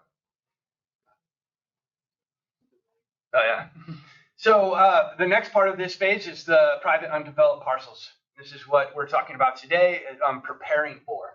So we're currently organizing. This is a massive undertaking to organize this because there are 3,281 private parcels, and that's 827 acres, right? So as you can imagine, trying to get a hold of all those people and get their, get their approval, we're going to do our best on that. But luckily, Chief Fabe had a plan for this ahead of time, and this is what's going to make it happen. So with those parcels and the defensible space treatments together, that's 971 acres that will be treated, and that's all paid for by this grant, the USDA Community Wildfire Defense Grant, and that is all part of this project. We just got to put all this, all the logistics together.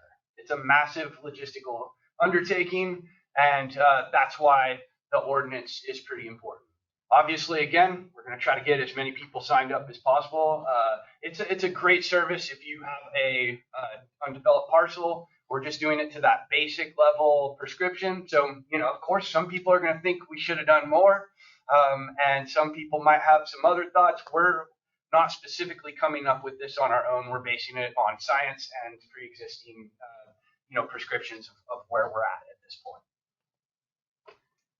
So then the next part that we actually are jumping to, this is a part of phase 2, but we just got the good opportunity to jump on it with that memorandum of understanding with the Bryson Volunteer Fire Department, is we are currently working right now on the shaded fuel break retreatments. This came out a little blurred out there, but basically there are these shaded fuel breaks that were already in existence. And right now, as we speak, the Bryson Volunteer Fire Department fuels crew is up there doing the retreatment and piling up the vegetation to be burned. And there are 6 shaded fuel breaks around the cove, and it's 44 total acres. So that just kind of turned into an opportune moment to get that going, and again to benefit our local volunteer firefighters through an MOU that was already existing, and so we're happy to kind of get that part going right now as well. And just in general, this whole project, going back to the logistics idea and all of the data that we're managing, we are doing this significant project tracking and GIS mapping. This is a really massive component of the data coming into a final place that we're using our GIS map experience. It's an online database, and this is basically the source for all of this information that's coming in. It's making it very attainable for us to get really high quality reporting for our grant objectives and deliverables. It's also going to be an amazing resource just for the RID to see what we've done. A part of this are the completed work reports. So each contractor that does a treatment on each house verifies their treatment through a work report that has before and after photos and a description of all the work they did and the time it took. And we're able to database all that information. And on this interactive map, you can actually click on it and see the before and after pictures, giving us an idea of what that did. And that corresponds to that initial treatment plan. And just, finally, basically, we are following up with the treated defensible space treatments with the residents with a review survey. And we've been getting some really great reviews back. So far, they've been primarily 5-star reviews, and a couple examples. People basically expressing they're extremely grateful, that it's an incredible gift to the community. Just want to note too that they are recognizing that this is the Resort Improvement District as well here. That is responsible for this. So people do recognize the good work you're doing on this too. So, and again, just to emphasize, the more that we can try to get the education of what this program is really about, because as we know, in a small community, people can talk, and sometimes people can think maybe get priorities shifted a little bit off, right? For instance, whether or not contractors are taking out, valuable landscaping or something like that. And while we're doing everything we can as coordinators and as contractors to work with them and find the sweet spot, we just got to remember that the top priority and the top, whole idea of this is to keep Shelter Cove from burning down, which is a pretty high priority. So anything you can do to promote the good word of this project, please do. And if you have any questions, anyone has questions, you can send them to myself or to Ali or to our other coordinators. and we can also help people sign up. Thank you.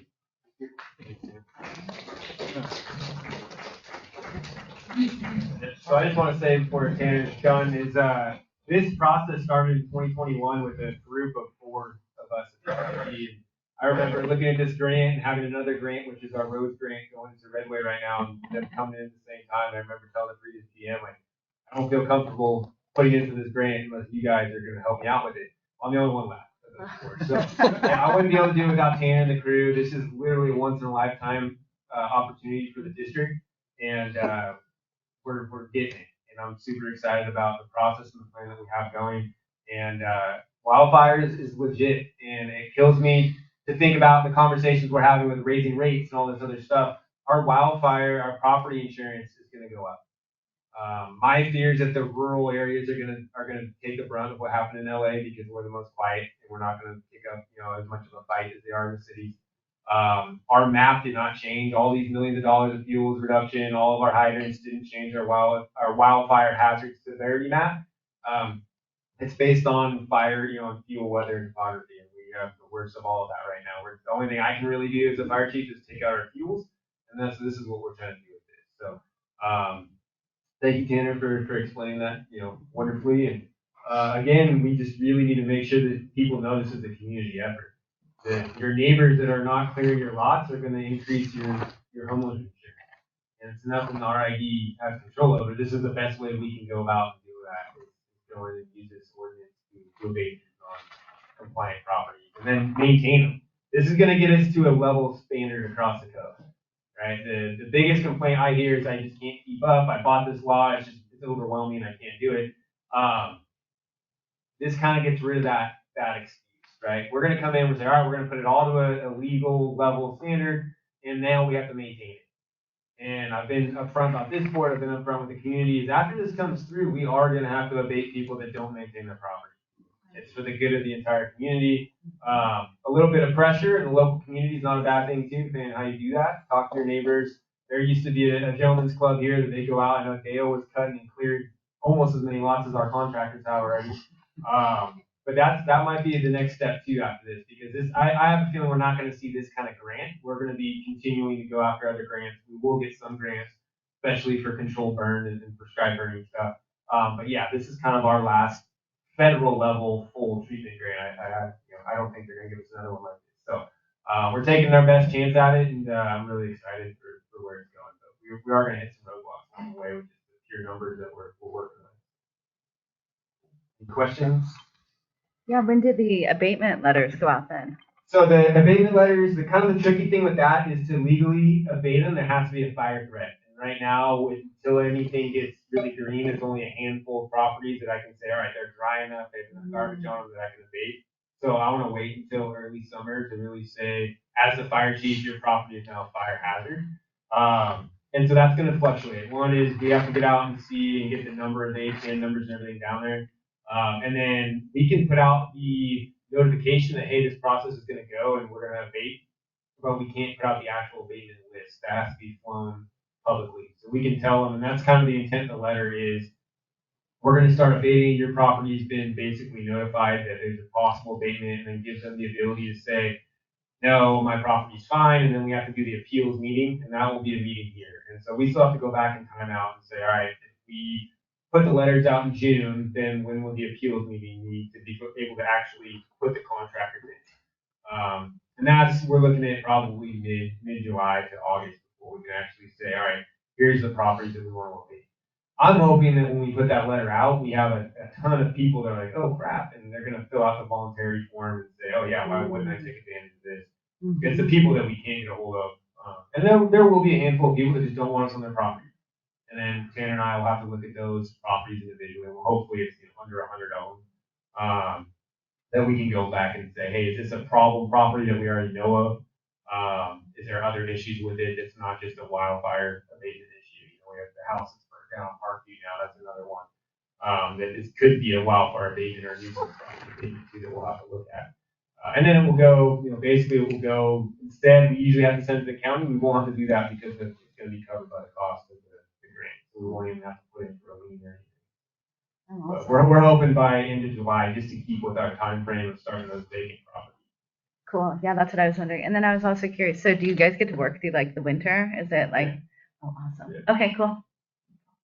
Any other board members, questions? Yeah, so are you going to send out that flyer that you displayed with these abatement letters? Because I did see that in the letter it does talk about it, but I think having a flyer with a big QR code and stuff and the colors is much better because people aren't going to read this. That letter you guys have, we're gonna definitely doctor that up and make it more inviting. That's kind of my. Okay. That letter, even worse, went out in 2021. It was a very scary, like, you guys are the reason this place is gonna burn down. We're coming to your lot. Yeah. There was a little bit more of that. So we're gonna add some more pictures and colors. Well, I mean, pictures and colors are great too, but I mean, like, just, I mean, this looks like a letter that I would send, right? Like, nobody reads those. And so getting something that was a little bit more friendly to the public would be great. And then the other suggestion that I had was rather than having folks show up to these meetings, is that we have like a special meeting. So like if you send these out, maybe we have a special meeting for folks to show up to discuss, because I'm not sure where we would fit this unless we just made like a standing agenda item or something like that to be like, okay, everybody wants to talk about this, show up to the meeting at this day. Like, let's have a special meeting where everybody can show up. Yeah. It has to be a meeting. Yeah. It has to be a legit, a special meeting would work. Just to say, all right, let's get it through. And it would be the appeals, so we would know right. How many appeals we have. They'd have to apply for the appeals. Yeah, because that's the thing is like otherwise, we're sitting here just doing appeals until noon. And so, if we have a special meeting that's dedicated just to these appeals, I think that would be a better use of our time and of the time of the public because, as much as I love seeing Dale's face, it's probably not a good idea for him to show up to the appeal. Yeah, he may be one of the appeals. Yeah. I have a comment. First, thank you guys. And Nick, I think you've done just a phenomenal job. I can't thank you enough for what you're doing to our community. Also, based on that fire map, doesn't that pretty much already say that we're at a high fire risk? And do we really need to wait until July? I mean, doesn't that map kind of give you that leeway on any lot now? And unfortunately, the way the legal verbiage is that the fuels that I'm abating have to be a fire threat. And so a lot of them are green fuels right now. And so there's a couple places in the code that are dry. We just had a vegetation fire up on Paradise Ridge, 3 days ago? That was burn piles and they kind of skunked around and finally got dry enough. So it's kind of in that window, but I just want to, because of the issues that we've had with the legal stuff in 2021 or 2001, I just want to be clear with it, and we do have the time. And I do think we'll get the voluntary numbers that we're going to be working before we have to do the abated lots. Because as soon as they give us permission, we don't have to deal with the abatement at all. And so that's a whole other side. If we can get that list down of people that may get us an appeal because they voluntarily signed up, then I won't have to deal with hopefully a high percentage of the property. And so finally, when are you going to start? I know you're doing homes. When are you going to start doing the lots? Really, we got to do a new contract for that. So that's the other side of the lots. The lots are a different contract, and so we'll put that out. Really, it's when we're going to run out of work. And so we'll see how many contractors are available. One thing I do want to add is we hired every contractor that put in on our RFP. So that was something else. If you hear anything second that we, a lot of the people that said we didn't allow them to put in for it didn't have permits. Okay? You have to be a viable and insured business in order for us to hire you on the district. But yeah, I'm hoping, that's something more for Tanner. But as soon as we get into that series of clearing those lots. You're talking 6 months, 9 months, 3 months. So we could potentially start lots of the residents who sign up earlier. The thing we'll be balancing then is the efficiency of what we're hoping to do with the lots is to line them up, in a row. So we could, we are considering strategies where we could see the people who signed up and see if we can get kind of a special effort to get specific streets, all signed up. And then we could start contracting, to do that kind of thing. Well, so I'm sorry to interrupt you. Would that also based on your letters you send out? Meaning, strategically, would you not want to do your abatement letters based on your concept of going by streets? Well, so the abatement letters, as far as I understand it, that's so that the final sweep, when we've done everything we can to get everyone signed up and all of the coordination we can do to reach people, basically the abatement letters are what's going to give us the full go ahead to just work from the most efficient place to just hit all of the streets. And then abatement letters are a one-time thing to all the property owners. So like your property might already be done and you're gonna get a letter. It's just way easier with the numbers we're doing is to send them out to every property every again instead of actually going to each lot and look. And then if you read the letter, it will say on there, if your lot's already been cleared, disregard this letter. And so everybody's gonna get one, and that will give us that ability to go strategically to that entire street. I was gonna say, but if you already have a database of the properties that you've done, why would you wanna,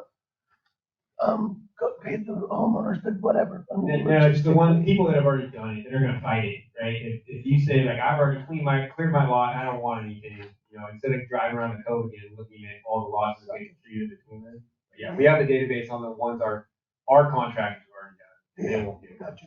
Yeah. And we're kind of trying to incentivize people signing up in the way that, hopefully if it plays out the way we're imagining, we will be able to get to their lots first.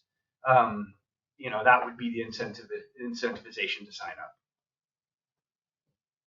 Like I said, I think that you guys are doing a phenomenal job, so thank you. Yeah, I agree. Thank you so much. Yeah, and thanks for the presentation, Tanya. Yeah. Any other board questions?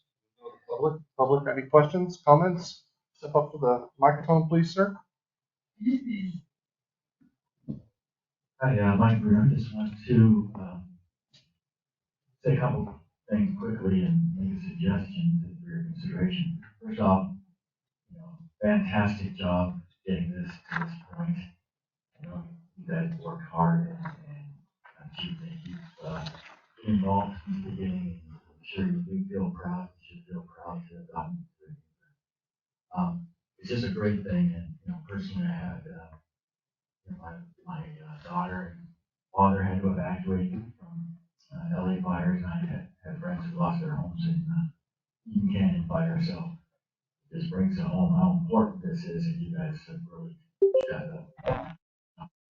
One thing that might make sense, and without trying to overcomplicate your prioritization, but there are situations where, and of course you're prioritizing the actual homes, but there are situations where those homeowners may also own the adjacent undeveloped lot. And it might make sense to do them together because from an efficiency standpoint, the contractor efficiency, from a safety standpoint, you've got a bigger area. You're not going somewhere else and then 6 months later coming to do that adjacent lot. If you're already there at the house, you might consider doing and that owner owns the adjacent undeveloped lot, you might consider just doing those together. Yeah, we thought about that. Unfortunately, Tanner and I have talked too much about every which way it is. The problem came to the contract is actually how you bid out the contract. And so bidding a house or a lot with a house on it is a different scope of work. And so if we would have had the contract done at the same time and that contractor would do both bids, then it would have worked that way. However, we chose to do the house scope of work on one contract first. Just as a ton of work on even getting one contract done. Yeah. Well, anyway, that's a great suggestion. Fantastic job. Thanks, Mike. Thanks, Mike. And then one last thing is Paradise, and I've heard that we actually have a town of refugees where a lot of people came here from other places. I've heard a ton of stories of other people who have evacuated a lot of the fires that I've been on. Paradise almost burned down 3 other times before it finally did, including one in the 2010s that they had the opportunity to come up with 2 options. One was that it was I don't know if it was grand jury or a court order, but they basically told them they had to come up with a new evacuation route road, so expanding Skyway, which they ended up not doing, or a full evacuation plan. And they went with a fully engineered evacuation plan. The plan totally failed.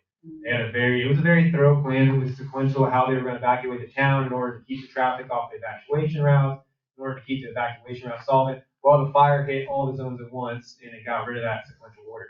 And so that's one thing I don't want to see Shelter Cove. We've heard people tell us in the past, hey, this place is a ticking time bomb. It's going to have the opportunity to burn down. We're at a critical level of our fuels right now. Once this grant goes through, that's going to be our first chance that we made it through there. But this treatment has to live well past all of us. It has to live past me. This forest is still going to be out here.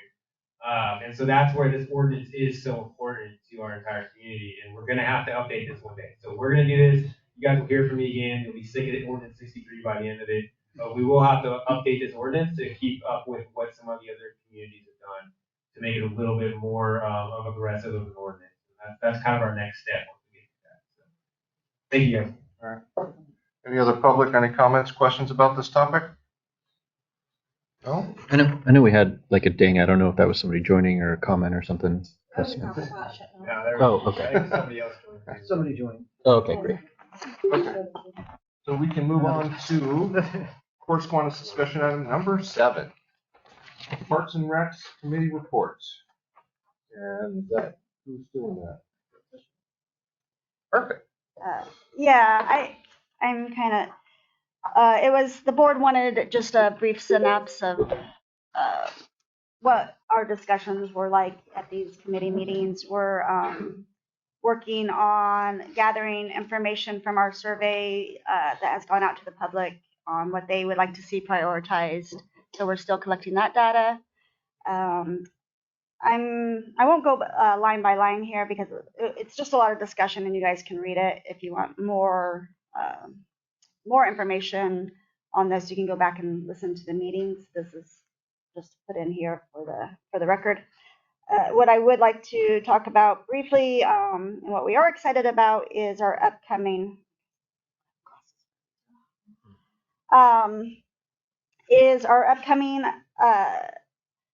Parks and Rec Strategic Planning Committee Town Hall, which will be held here a week from today on the 24th at 6 p.m. We are encouraging the public to come and share in person. We'll be sharing our draft strategic plan with the public and getting input from the public on that aspect, and then as well as taking in more suggestions of what they would like to see as well, and adding that to the list, and also seeing where the priorities fall. And yeah, we're expecting to have a good time at that meeting, and we'll have some snacks for people to come enjoy, refreshments, and then we'll have at the May meeting is when we'll be formulating more of a concrete list to bring back to the board to look at as a strategic plan for the strategic plan. I'm thinking probably June, July. We should have a pretty comprehensive list. We'll have received all of the survey results for the most part, and yeah, see where we go from there. So Tasha, is I know that you're having a meeting a week from today. Is that going to be just a town hall, or is it going to be a complete board meeting? It's a town hall. It is substituting for this month's committee meeting. We will not be taking any action item or making any actions amongst the committee. It's strictly for getting out the information to the public and in person and receiving public input. Yeah. But we do hope to have it narrowed, the list, the strategic plan list, with as much as we can prioritizing how it falls with the 5-10-year plan, so to speak. And I'm hoping that can be done June, July board at this June, July board meeting. The regular board. This regular board meeting, yeah, because ultimately everything has to be approved by us. Does anybody have any questions on any of the topics that are written down? It's a lot of discussion. So I would like to just add Wendy Ball and Todd Athey. They've really, they're really helping out a lot with the golf course and identifying what needs to be done and coordinating volunteers. So just wanted to give a shout out to them. It's very helpful. Yeah. Any question? No questions from the board? Any questions from the public? There was a raised hand online. Rebecca, can you hear me? Would you like to say something? Oh, thank you. Hi, I was just curious if there's any updates on the pickleball courts. Thank you. The pickleball court, sports court project is still going through the county planning building department review. And actually, I'll be having a meeting next week to go over some of their questions. So still in the review process with the county. Okay. No other public comment or questions? Okay, we can move on. That ends our correspondence discussion items. We're going to move on to board member staff reports, director reports. I don't have anything other than I did the agenda meeting and some various other duties around here that are just has me doing, but that's it for me. Tesha, what do you got? Looking for my list. We can come back to you. Okay, come back to me. Yeah. Go ahead, Wes, you were jumping the gun. I can wait. No, it's okay. I've just been working on the board application packets with Jessica and Chris and kind of going through that process. Sorry, the community district, the small district board stuff. Yeah. By the way, Wes, I hope you get that. Well, thank you. And when do we know when that might process come through? I think off the top of my head, I want to say that they close it in May or they announce it in May to their board. Otherwise, they announce it in June to their board. So it'll be a month or two. And then we're still waiting to hear from the other. Oh, I'm sorry. That's for GSRMA. Were you talking about that one? No, I was talking his. Oh, I don't remember the process. Do you remember it? No. Okay, I don't remember. I'm Yeah, sorry. I just knew everything was due last week, so all that application, everything was due last week, so hopefully we'll get it soon. I took a couple, 3 webinars and it was really for strategic planning and finance. And it was quite informative. And I also did a parliamentary procedure webinar. And I would suggest that each board member take that webinar. It's very helpful because it interjected the Brown Act with Robert's Rule of Order in more of a parliamentary procedure.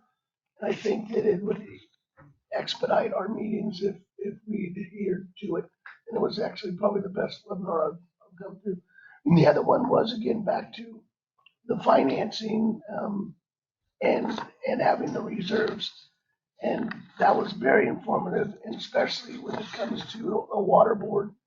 And because we're such a heavy capital improvement organization that we really need to kick up our reserves, especially for emergency situations and for our long-term capital improvement projects. So something that on the strategic plan side that we really need to focus on.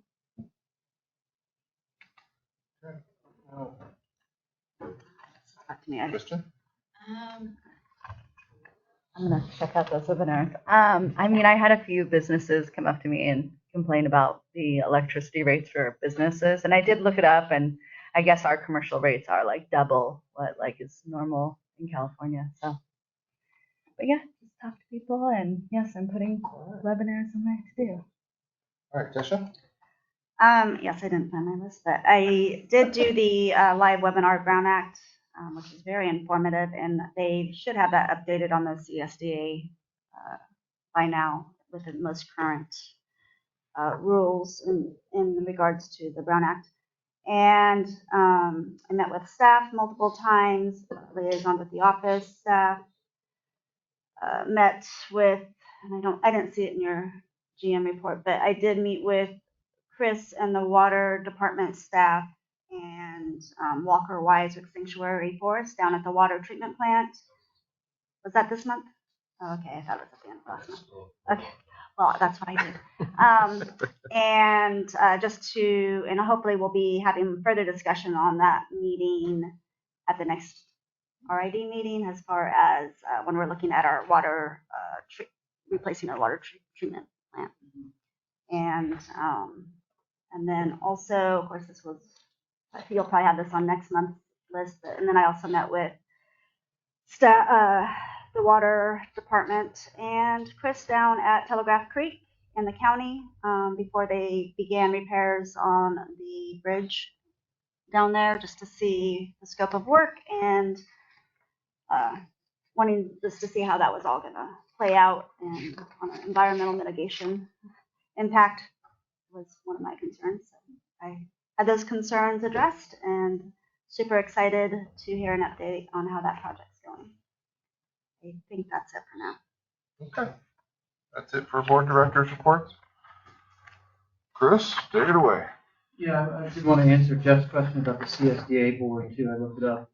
They're accepting nominations through April 21st, and they'll begin electronic voting on June 10th, and then which will end on July 25th, and then they'll announce the successful candidate no later than July 29th, 2025. So that's the information on the CSDA board.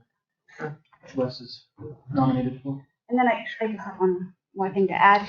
And then I did also fill out all the paperwork, and I believe I got accepted for one of the scholarships for the CSDA Leadership Academy being held in October. It's the special district. Yeah, California. Yeah, they help us get through all of the latest rules and. Yeah, they provide a lot of the training and stuff. It's a larger organization, and I think For any board member. yeah, and they work with the GSR and with our insurance company, I think, and so they provide a lot of the trainings that the insurance company pays for and things like that we use.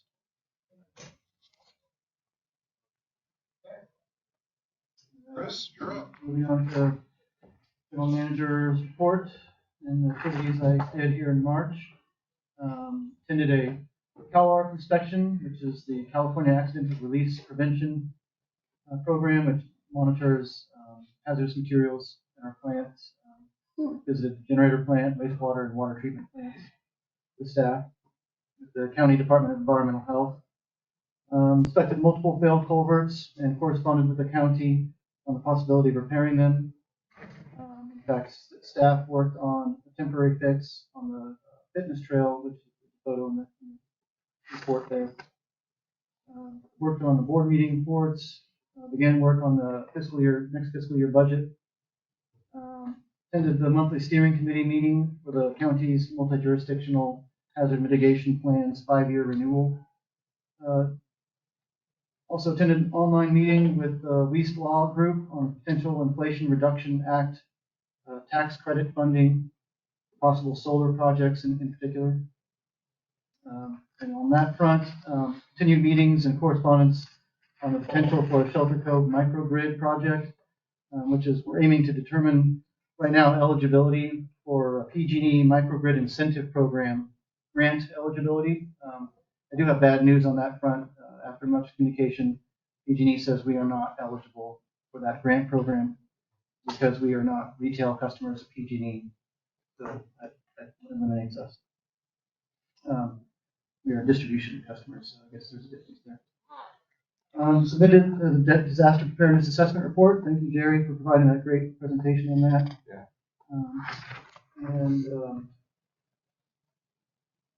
Continued correspondence with the county building department and volunteer community member civil engineer Mike Bruno on the grant-funded sports court project. And as I said earlier, it's still in planning review. We'll be having a meeting next week to go over some of the county's questions on the plans. Completed online CPR first aid training. That was entertaining a little bit too. A lot of videos. Attended in-person and online meetings with staff, board, community members, and also met online with a representative from the CSDA organization to review their services and opportunities for the district.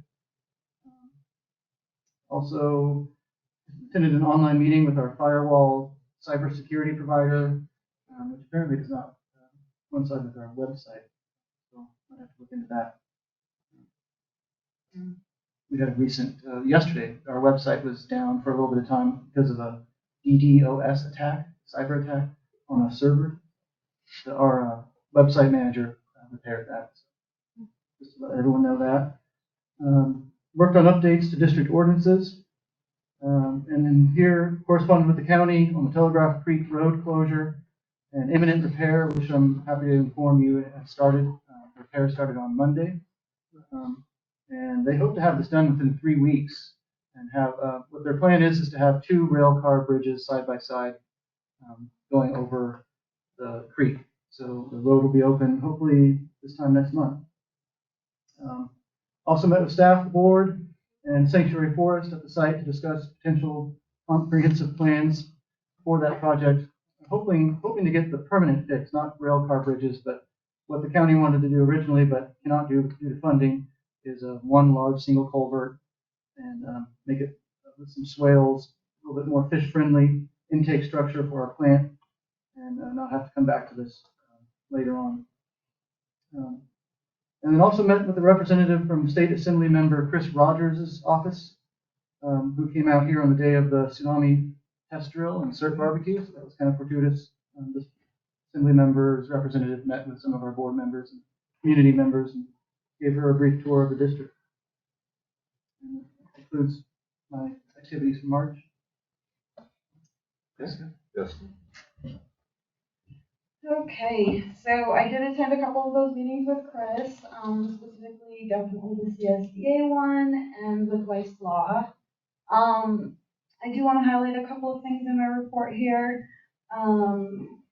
With GSRMA membership, which is the Golden State Risk Management, they provide our liability insurance and our workers' comp insurance. We get some free legal advice for anything related to personnel. So she went through all of our job descriptions and she had very little suggestions, and she's currently reviewing our personnel policies for any suggestions on what needs to be updated. And then also with GSRMA, we did get notification of our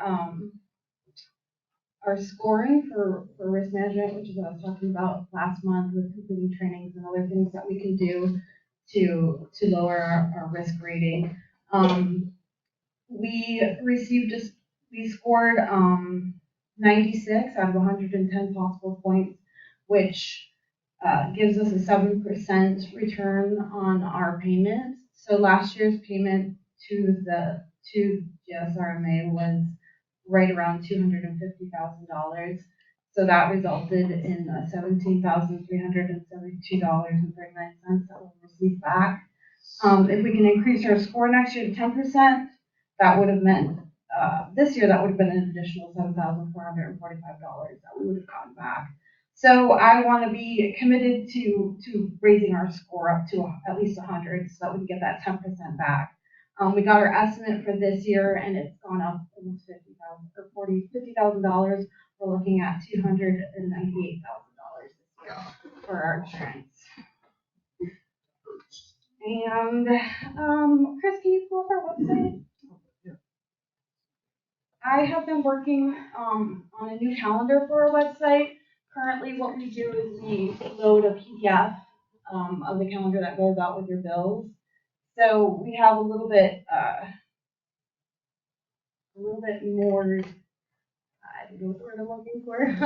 Interactive. I don't know. It's not quite the right word. So if you look at the front tab on our webpage, there's now something called events. If you click on events, it will bring you to this new calendar. There you go. So if you scroll down a little bit, you can see I started it a little bit later in this month, but if you hover over any events on there, it'll give you a more detailed description of what that's about. Maybe go down one just to yin. So like our calendar, you'll just see yin restorative yoga. But if you highlight over it, you can see, get a little bit more of a description of what's going on with the picture. And then if you click onto it, you can add the whole calendar. You can sync it to your own personal calendar, or you can add just an event to your calendar in your own devices. And it also will highlight the group that's sponsoring the event. You can link to their website if you want to learn more about Dead Man's Yoga. It has a map of how to get to where you're going, who to contact. I think it's a big upgrade for our website, and I'm really proud of it. Yeah, very nice. Very nice. That's great. Did that add, is that the reason we got the DDoS attack is because of the changes? I did ask that, and he didn't think that was it. I think there was some server upgrade or something. Yeah, you can actually trace that stuff. It was probably just an honest thing. Yeah, no, I'm just giving you a hard time, Jess. Yeah, no, but that's great. Thank you very much. Yeah, And since our usage of the clubhouse has increased a lot this year, I wanted people to be able to see all the stuff and maybe add it to their own calendars as well. And I did also want to point out that there is, besides the extensive yoga options, there is also now AA meetings available on Friday nights at 6 p.m.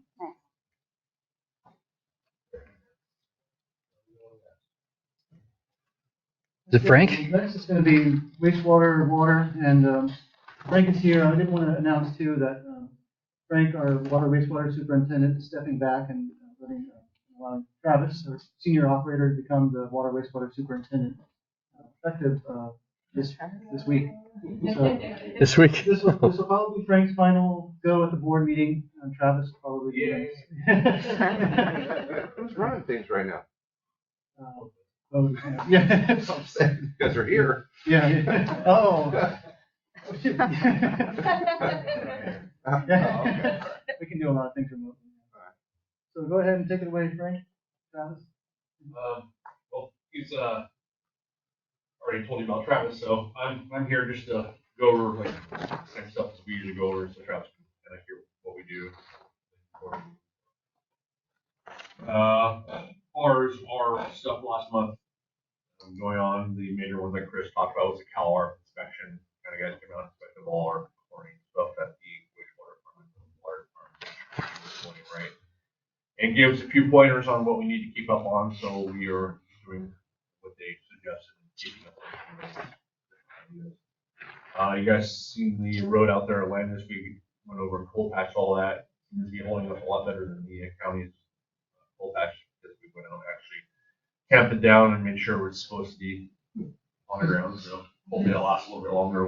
We do plan on paving it once the paving people start mixing the pavement, I guess is what we're looking at. They don't do that till summertime around here for small projects. It's usually just for the bigger projects. So we have to wait for that plant to open up that does that.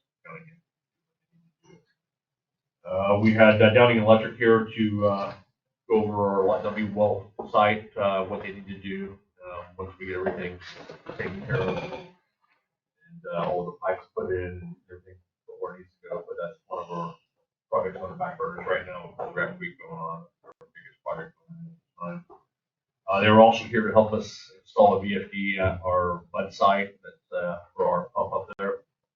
The VFD that was up there had a meltdown, literally. We just happened to be up there when it started to fry and started a fire, so we were able to turn it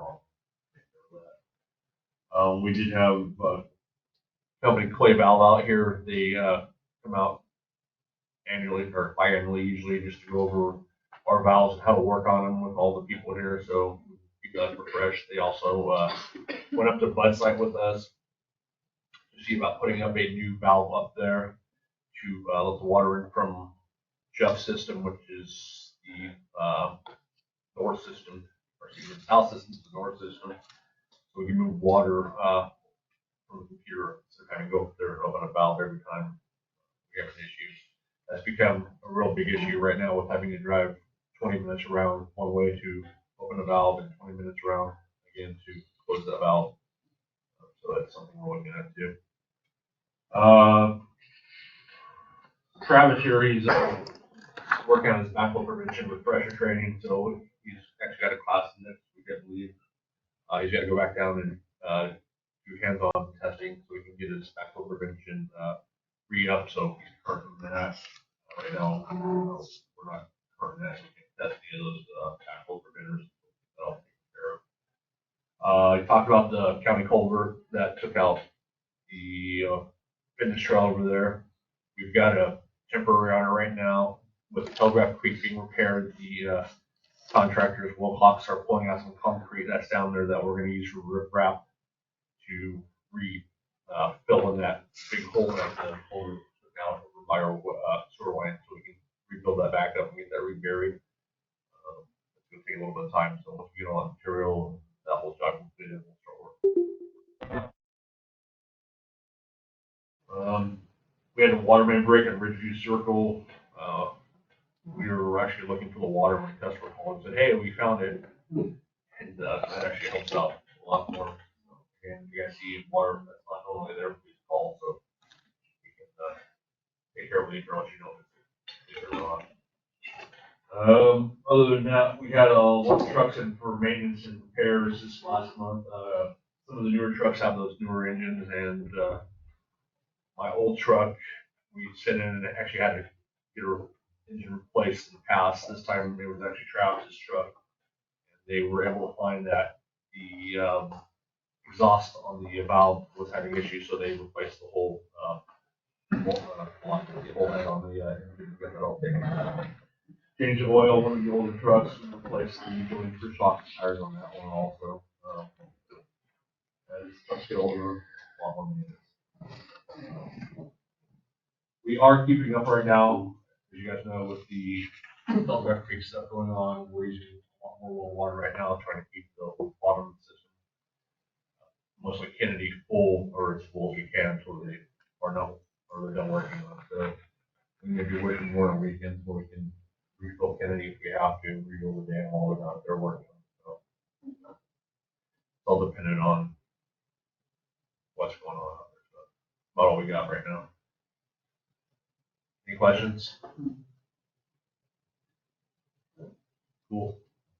John is in a training right now, so I'll try to cover what he did, the electric department. So I know they had some scheduled outages because of removing trees on the tie line, which is the power line from here over the hill. And that's just kind of an annual maintenance project to keep that line clear. A lot of tree removal. They returned the bucket truck, which they used for the high liming tree removal. Helped out with the bud tank VFD replacement. Also attended the clay valve training, the whole electric department, cross trained and water department. Because everyone goes on call and has to deal with water leaks and whatnot sometimes. And also a big one that I think Nick brought up to me is in the picture. Our crew fixed the tsunami siren at the clubhouse, which I guess was right before the tsunami test. I guess it was malfunctioned, and that would have been a lot of hefty bill if we had to contract that out. So it's nice to have our in-house electrical department staff be able to do that kind of out-of-the-box repair work.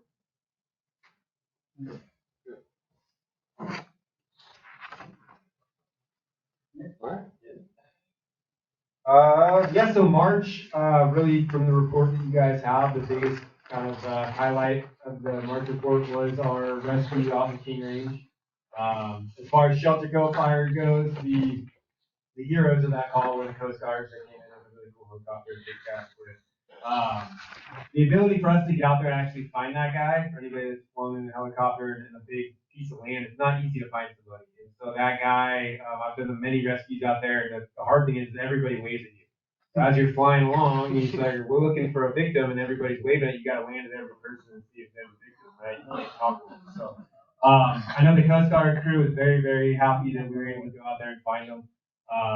I was actually one of the rescuers, my rescue swimmer on the back, one of our new members that we've gotten last year. Very, very capable kid. He's a rescue swimmer. He just finished his academy in the last report.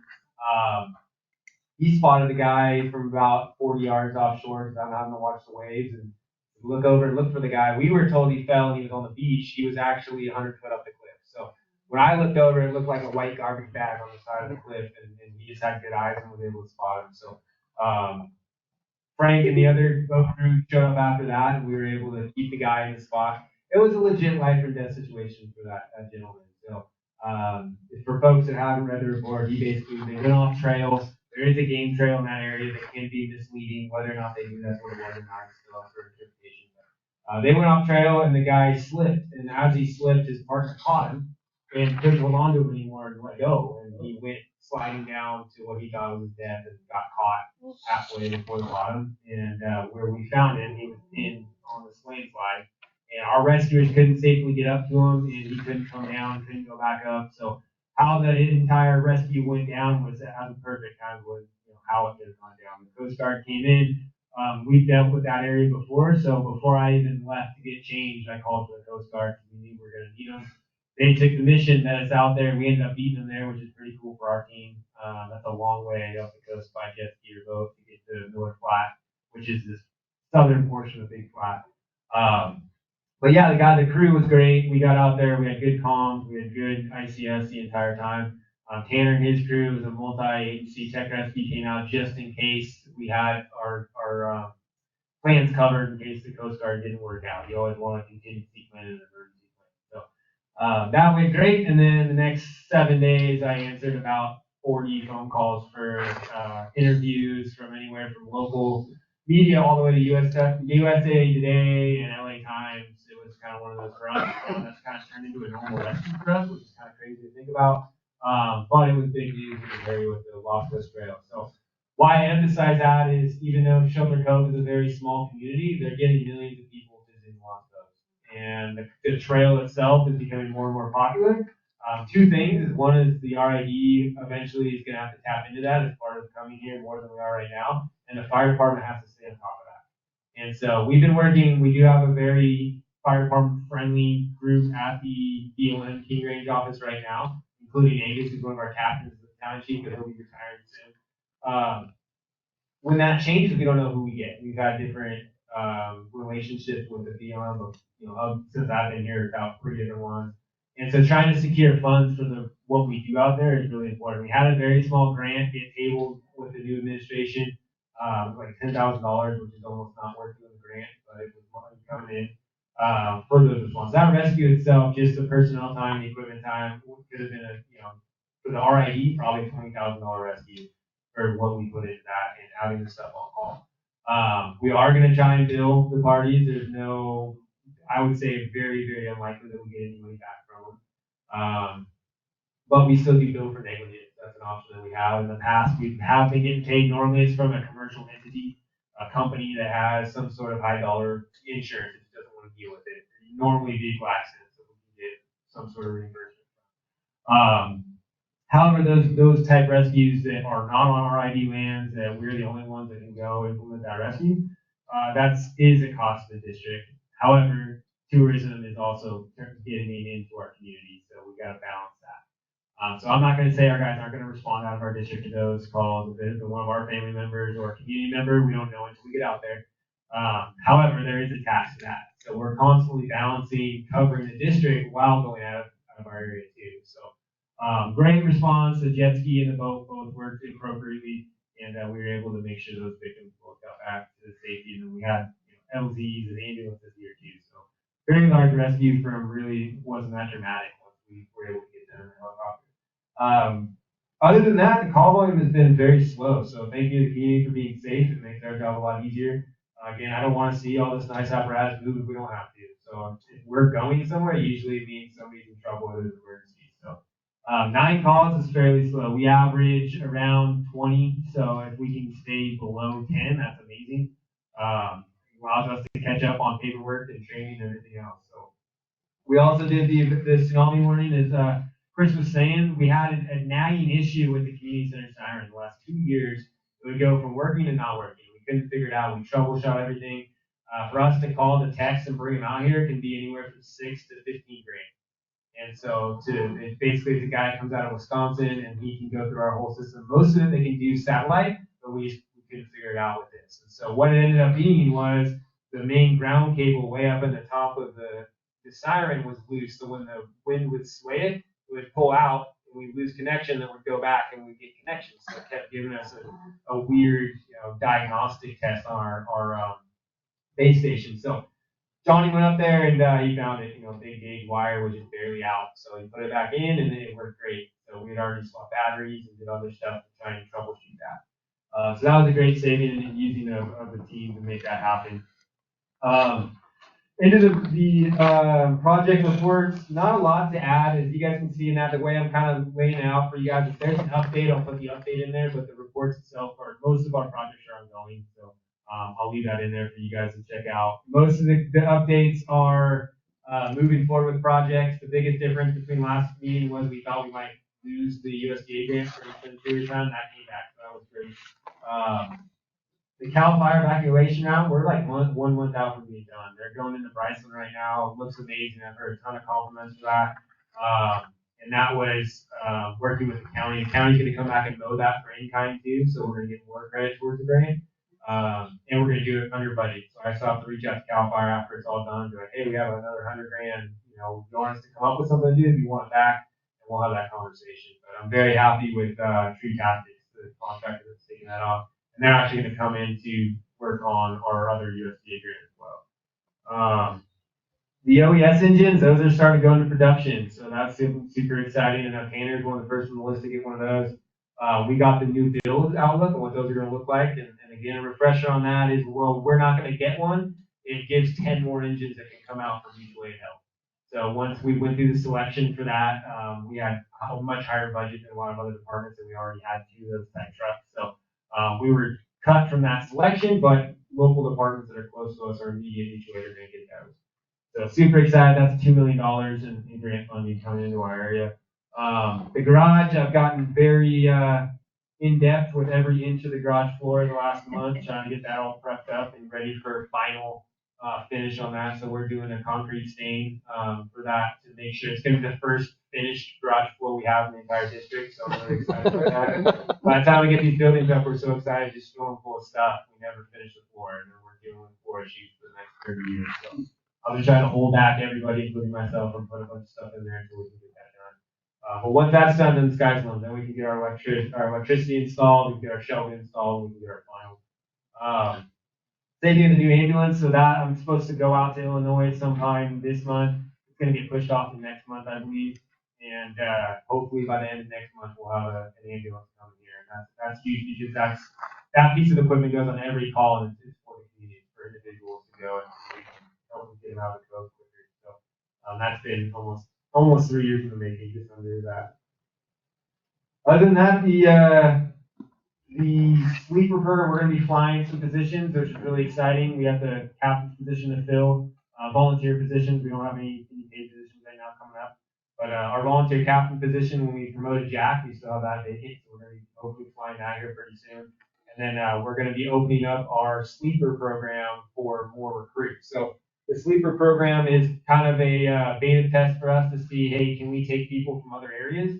Normally, Shelter Cove Fire, you have to live in the district in order to volunteer. And that's one of the handcuffs is we don't have a very volunteer physical ability population here. So we have people that are either retired or don't want to put that much time and effort into it, which is totally fine, but we don't have a population to go pull a bunch of people from. So this is going to allow us to bring people from other areas. We've been doing it. We had 5 at one point on the tester. We lost 3 to CAL FIRE. Now we're down to 2.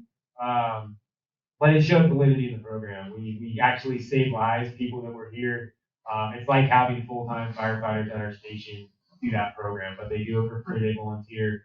They have to give 48 hours a month, so they basically show up for a weekend, stay overnight, and they make up all those hours that they would do as a normal volunteer. If they get a call, great. If not, it's okay too, because we use them for stuff around the station. So, really cool program. Other places have implemented it with varying degrees of success, but I have a lot of hope for it. Other than that, just trying to get ready for summer. Summer's right around the corner, so a lot of projects going on. Hopefully, we can close out that CAL FIRE one here pretty quick and take a big load off my shoulders to move on and focus on the USDA grant. What are the requirements for the sleeper program? Like, what do they have to have certain trainings? Like, what is the standard there? So we'll put them through the training. We would like them to have any kind of fire training, obviously, or any kind of. But basically, is the only requirement is you meet the minimum physicals. So you got to be over 45 pounds, stuff like that. Normal firefighter job duties. And then you give those 48 hours. There is a 6 month. So it's a 6 week. You got to come to every call for 6 weeks straight. That's how you kind of buy into our department in general. And then there's a 6 month and a year probation. And we'll put you through all the training that you need to do to actively respond to calls. And how old do you have to be for that? You have to be 18. 18, so great. 17 to get on the roster of the department, but you're still a cadet. So we'll take people younger, but that's about it. Questions? Anybody?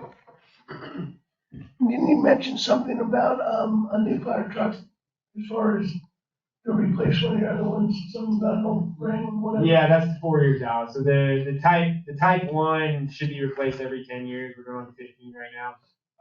But it's going to be a 4-year process to get that thing like that. We're going to start it July 1, talking with the companies. We did have a meeting with them to solidify the fact that they are up almost 200% of price. And with the tariffs, we'll see if that changes at all. Last time during COVID, it did go up significantly on the price of aluminum.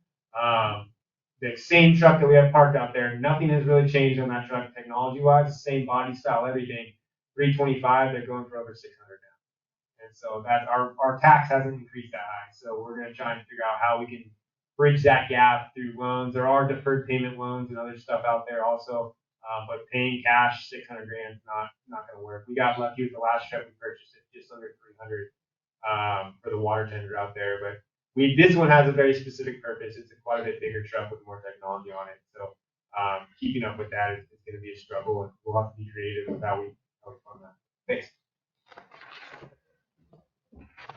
Anybody else? That's a great job. Great job, everybody. Okay, we can move on to action items. And I believe number one, Chris, this is you. Yes, so it's to consider the creation of a budget advisory committee. As I said, I started work on the next fiscal year budget, and in my review of that, I see that we have a budget preparation policy, which is attached, and it directs the general manager to create a budget advisory committee consisting of 2 members of the board of directors. I anticipate the committee meeting 2 to 3 times before the May regular board meeting, where we will present the next fiscal year draft budget for the full board's review. I'm thinking possibly 1 meeting the week of April 28th and maybe 2 meetings the week of May 5th. So it's a pretty short-lived committee designed explicitly to help create draft this budget. So the recommendation is to select 2 members of the board for the budget advisory committee. I mean, I'm interested. Are you? Yeah. Wonderful. Yeah. And I was also going to say, you just did training on financial, right? And you've got concerns about our budgets and where we're going with setting the reserves. Actually, I have. So I would, based on Wes's comment, yeah, I'm in. Sounds like we got 2 volunteers. Thank you, Wes. Yeah. All right. Should I make a motion? Oh, we need public comment, I suppose. Nobody else interested? Wes? No? No. No? Well, I No, am I'm not a interested. numbers guy. I am interested. I've done the same trainings as Jeff, but if Okay. he wants to lead it, then that's fine. I know Tristan and I are the budget liaisons. That was part of our. But go for it. Concede and let Go for it, Jeff. let Tasha do it. I think I'm okay with. I'm okay if you wanna do that. I can still get information and I'm in. It's up to, I'm gonna leave it to you, Tasha. If you want it, it's yours, but I'll take it if not. Is there any reason we can't have 3? Brown Act. Oh, right, of course. I'll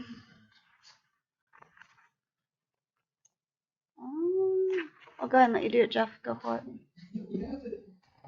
But our backup is Tasha. Yeah, if anything, you cannot, because these are going to require participant multiple meetings, you can use me as a backup if you want. I don't know if you have to. all right, well, we're gonna see what the public has to say. And we got any comments or questions about this budget advisory committee? No? All right, we get a motion. Okay, I move that we have Jeff and Tristan fill the role of the advisory committee meeting for the budget group here we're talking about May, yeah.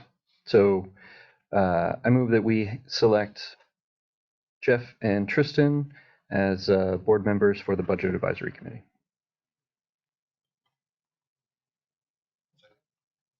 I'll second that. Yeah, second. Roll call. Jeff Hildreth. Yeah. Kristen Sanders. Aye. Wes Bonheim. Aye. Kristen Sheet. Aye. And Mike Solari. Aye. Motion carries. Wonderful.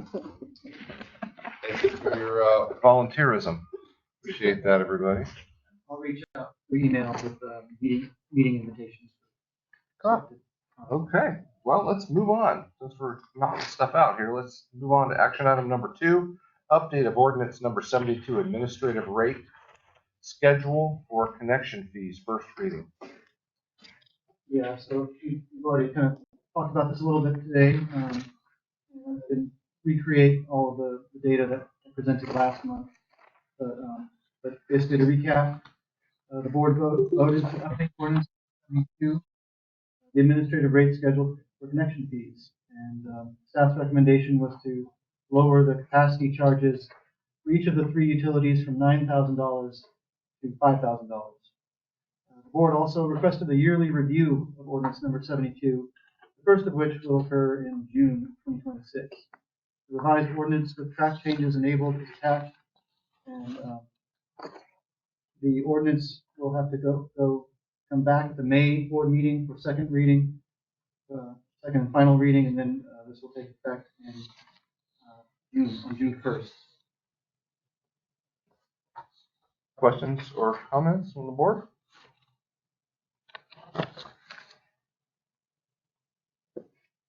No? Yeah, I'll just reiterate my stance. I believe for where we're located, our hookup rates are reasonable, and for the cost of the district doing business. The suggestion to reduce the fees is based on the assumption that it would spur more building. In my view, it's more the high cost of materials and labor and the plethora of vacant homes that we have available for purchase that's limiting new construction. And again, the district tends to operate on bubbles. And so right now we're in the tourism Airbnb bubble that may start to die out, and we may even see, well, hopefully not die out, but I notice we are seeing more homes on the market. So I'm not sure if that's because of having a plethora of Airbnbs.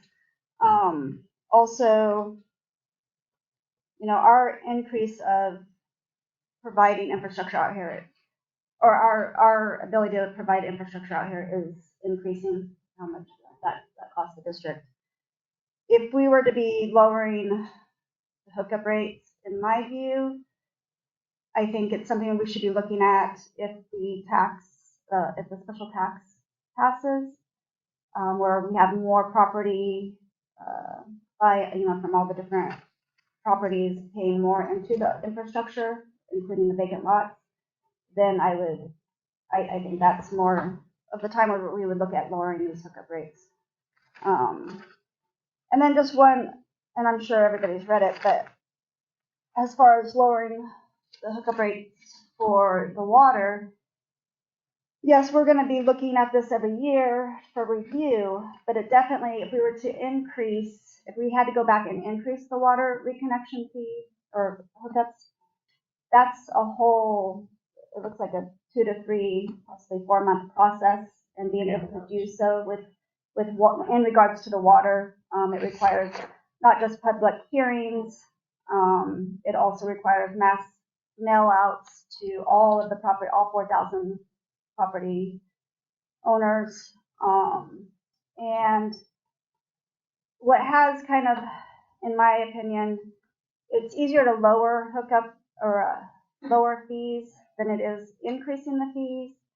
We lowered the water fees by several $1,000s in, what was that, 2014 already. And I mean, we had happened to pay our water hookup fee, I think, like a few months before that. So we paid the $17,000 hookup fee for water. And that wasn't, fun, but we did it. I'm just concerned also as on a PR, like if we lower it now and in a year or two we decide, oh, we got to raise it back up, that is kind of a bad PR on the district. I feel like what we have is reasonable. I agree with you. I'm in the same boat as you. I voiced my opposition last month, but the majority of the board wanted it, so we're moving forward with this, and we'll get this first reading done today. And anybody else have any other comments about this before we move on to a motion? I'm gonna have to say that, I want to back up Chris's recommendation. I think that this is necessary and we already know that we don't even have any takers right now. I don't know that they're waiting for the second reading to be done, but I think that it's a step in the positive right direction. We definitely do have one person who came in to sign up and Oh, really? Exciting.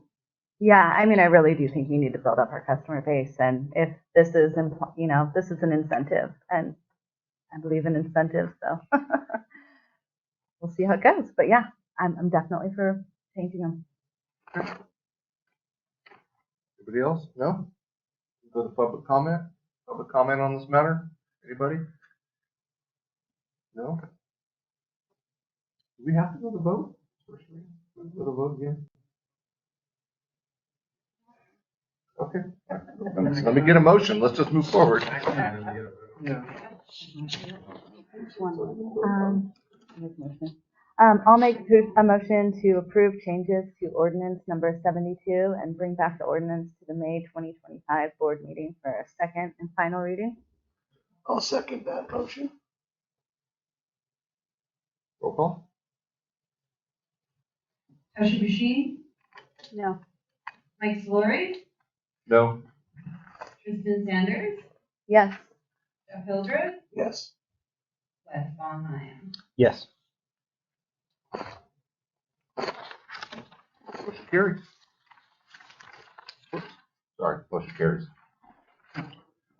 Okay, we'll move on to action item number 3. The last action item of the day. Update of ordinance number 71, administrative rate schedule for electrical usage. First reading. Okay, very similar to the last action item.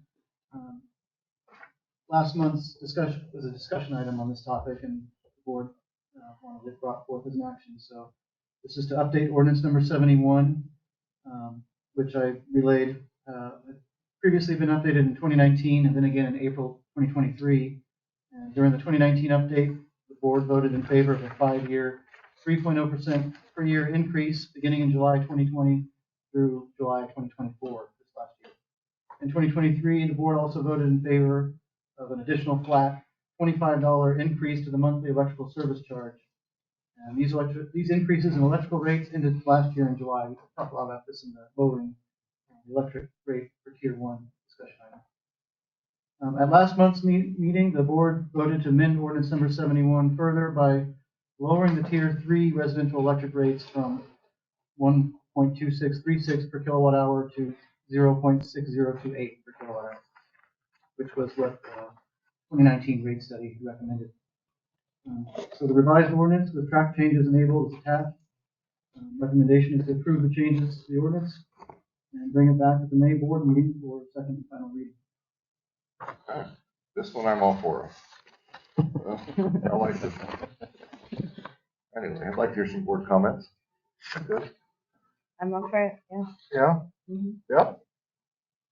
I'm gonna say I have to agree with Mike on this one. I think that we have to be proactive, especially with electrical vehicles and charging. So I think that this is back to doing our job, selling power. Okay. Actually, you know what? I guess my only comment is I wish we would have put it down to 50 cents in hindsight and not 60. That's all. What's the reason for that? That's how much I pay up north to charge a car. It's 50 cents. So I don't know, just kind of looking in town, that was kind of like their higher price. So Well, we're a little different too. We're a little further out. exactly. Anyway, Wes, you got anything? No, I do not. Okay. No, the only thing I would add, I do wish we were looking at these rate structures as a whole rather than piecemealing what we're doing, but I'm still for going the option. Okay. All right. Public comment? I'm gonna say before you get to comment, that back to what Tasha just said, and again, one of our audience members, Mike, suggested moving the poll on the tier. So I wouldn't mind that being brought back for a discussion item on that.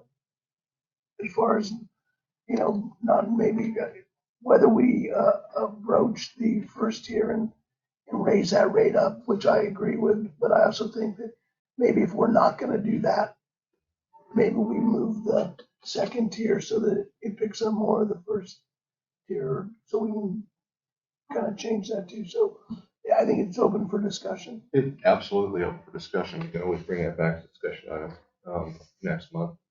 Do you have any like specific, like, you'd like to see the tier 2 start at this kilowatt hour? Chris, I'm gonna let you do the legwork on that one. Yeah, I mean, if it makes, because again, you already did all the different models, and if it makes sense, you've already, again, back to the other consulting firm, and it didn't make sense. So I'm gonna have to throw this to your wheelhouse.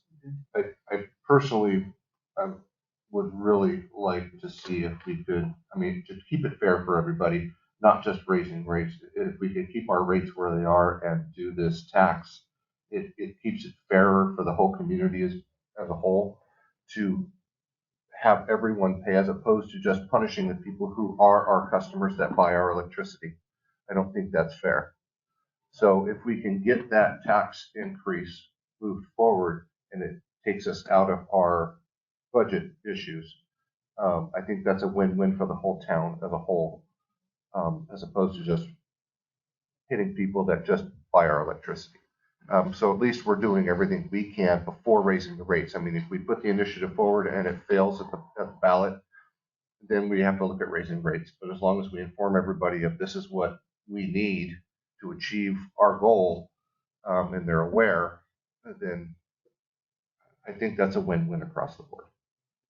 I totally agree with you, Mike. Yeah, I think we shouldn't even really be discussing like lowering tiers. I looked like 580 kilowatts is like the average household in California, that what they use. So it's kind of like, right, everyone's right in alignment with like the rest of California. But yeah, I do agree. Like, I don't think we should be bringing in like, oh, lowering it. And if we're going to be doing this special tax, like we should focus on one thing. And like you said, if that fails, which hopefully it doesn't, then, And we need to talk to people about it as board members. It's our job to talk to the community and talk to people about it and get feedback from, friends, family, or whoever, neighbors, and kind of see where they're at with this topic. And if you just relay it like I have been, I haven't got any type of negative feedback about doing the tax. Everyone I've talked to is for the tax because it's equal to everybody, whether you live here or not, people who have a vested interest in Shelter Cove by owning property or what have you. So I'm gonna say my one comment was I agree with it. My reservation would be it's a 2-year out. And that's it. At the end of the day, you start it tomorrow, we're still talking 2 years out. So that's my reservation. So if we need to do some adjustment in the meantime, I'm not objected to that as long as we don't penalize the ratepayers. Okay, good.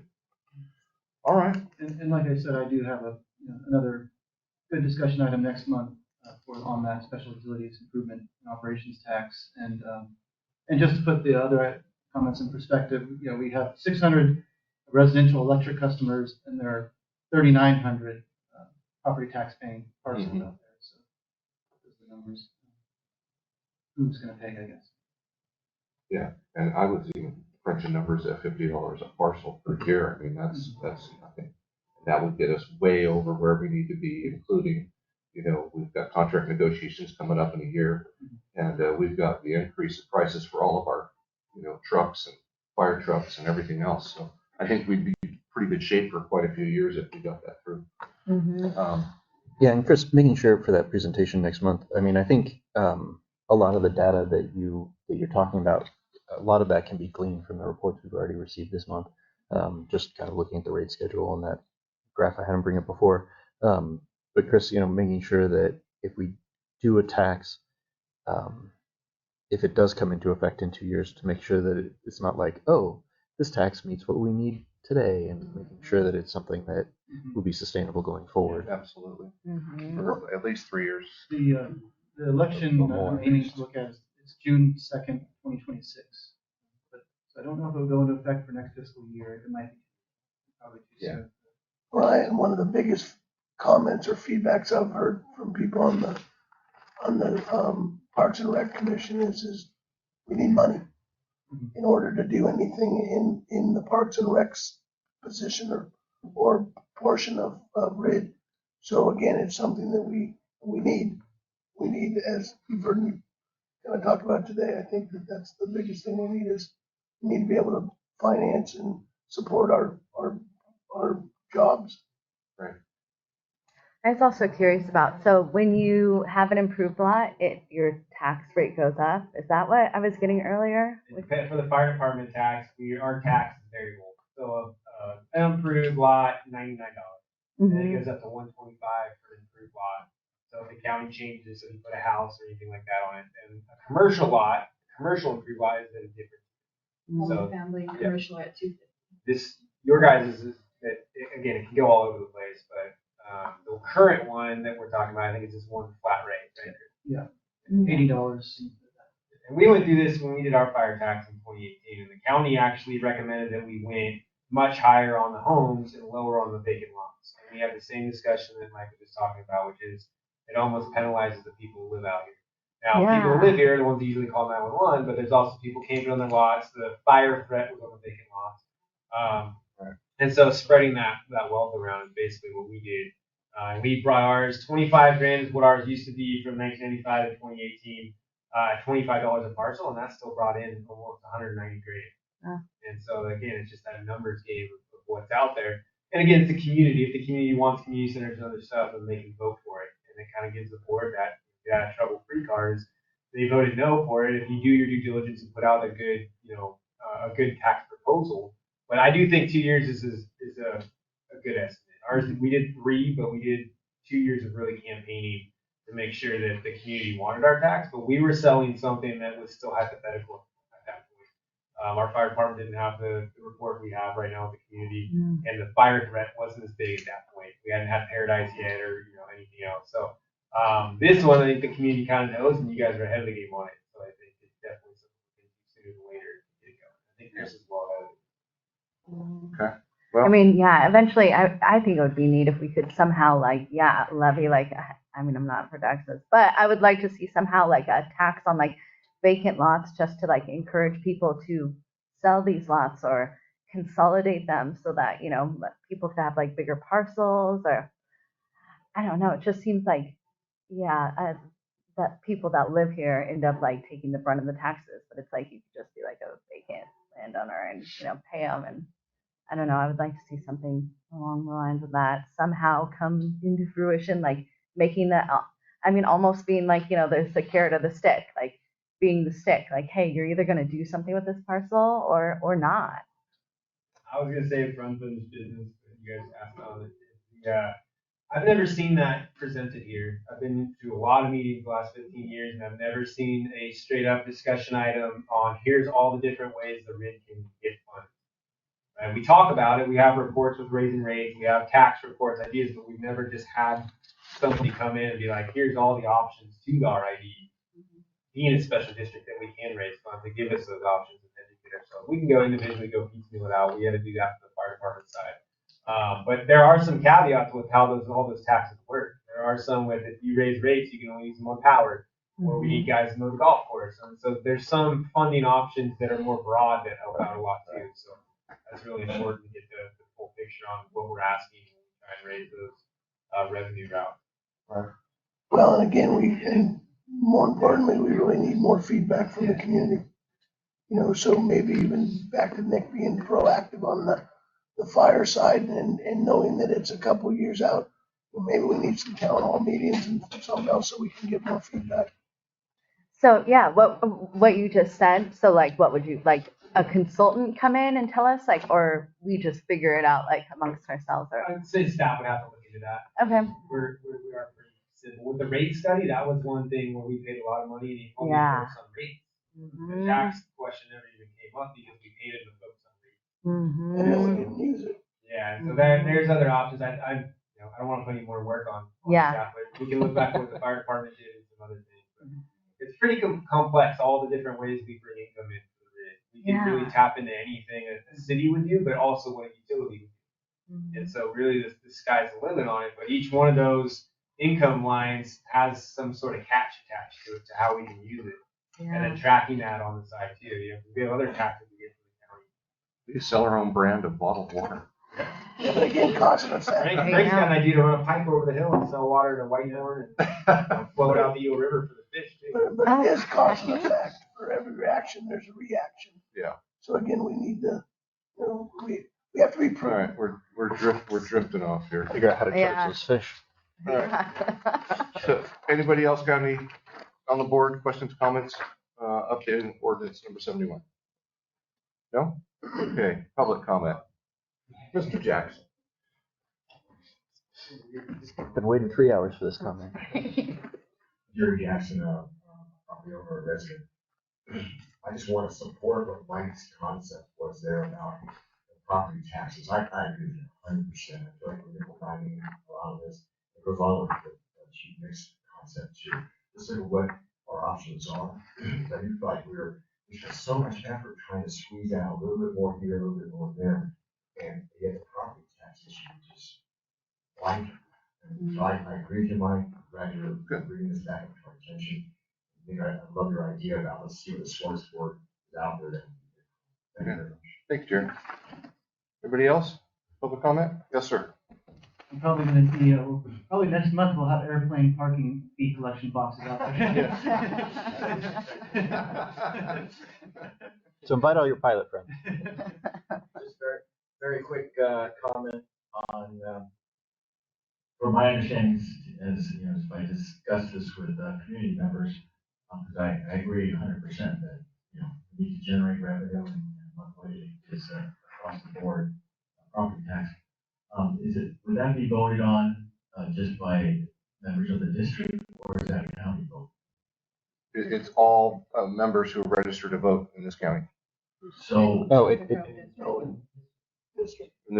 In the district. Yeah. who live in the district? Yes. Or own property in the district? Yes. Correct. Yeah. That are registered to vote here. You have to be registered to vote here, so you basically, you have to live here. Yeah. So it'll show up on their ballot, right? Yes. Yeah. Yes. It'll show up as like a little line item on like the ballot, kind of how the RID board shows up on like, even with the presidential, yeah. Okay, thank you. And so if you own property in China, you don't get to vote. That's not true. If you own property in China but live here and are registered to vote here. Thank you, instead of in Mike. China. Appreciate that. Anybody else have any comments? Public? No? About this topic? One other thing too, is that, I know we're on that tangent, but it has to be a 2/3 majority for that. Yeah. Not just a simple majority. Right. That's true. Well, we've got to get the information out there for everybody. Yeah. Can I get a motion on this ordinance number 71? Go ahead. I make a motion to approve ordinance, or approve changes to ordinance 71 and bring back the ordinance to the May 2025 meeting for second and final reading. And I will second that motion. Oh, sorry, Mike. Go for it. Perfect. Roll call. Wes Bonheim, Aye. Jeff Hildreth, Aye. Kasha Bashid, Aye. Mike Solori, Aye. Tristan Sanders. Aye. Motion carries. Do we have any other unfinished business other than my lunch? No? That being said, adjourn the meeting, a little 7 hours. Okay.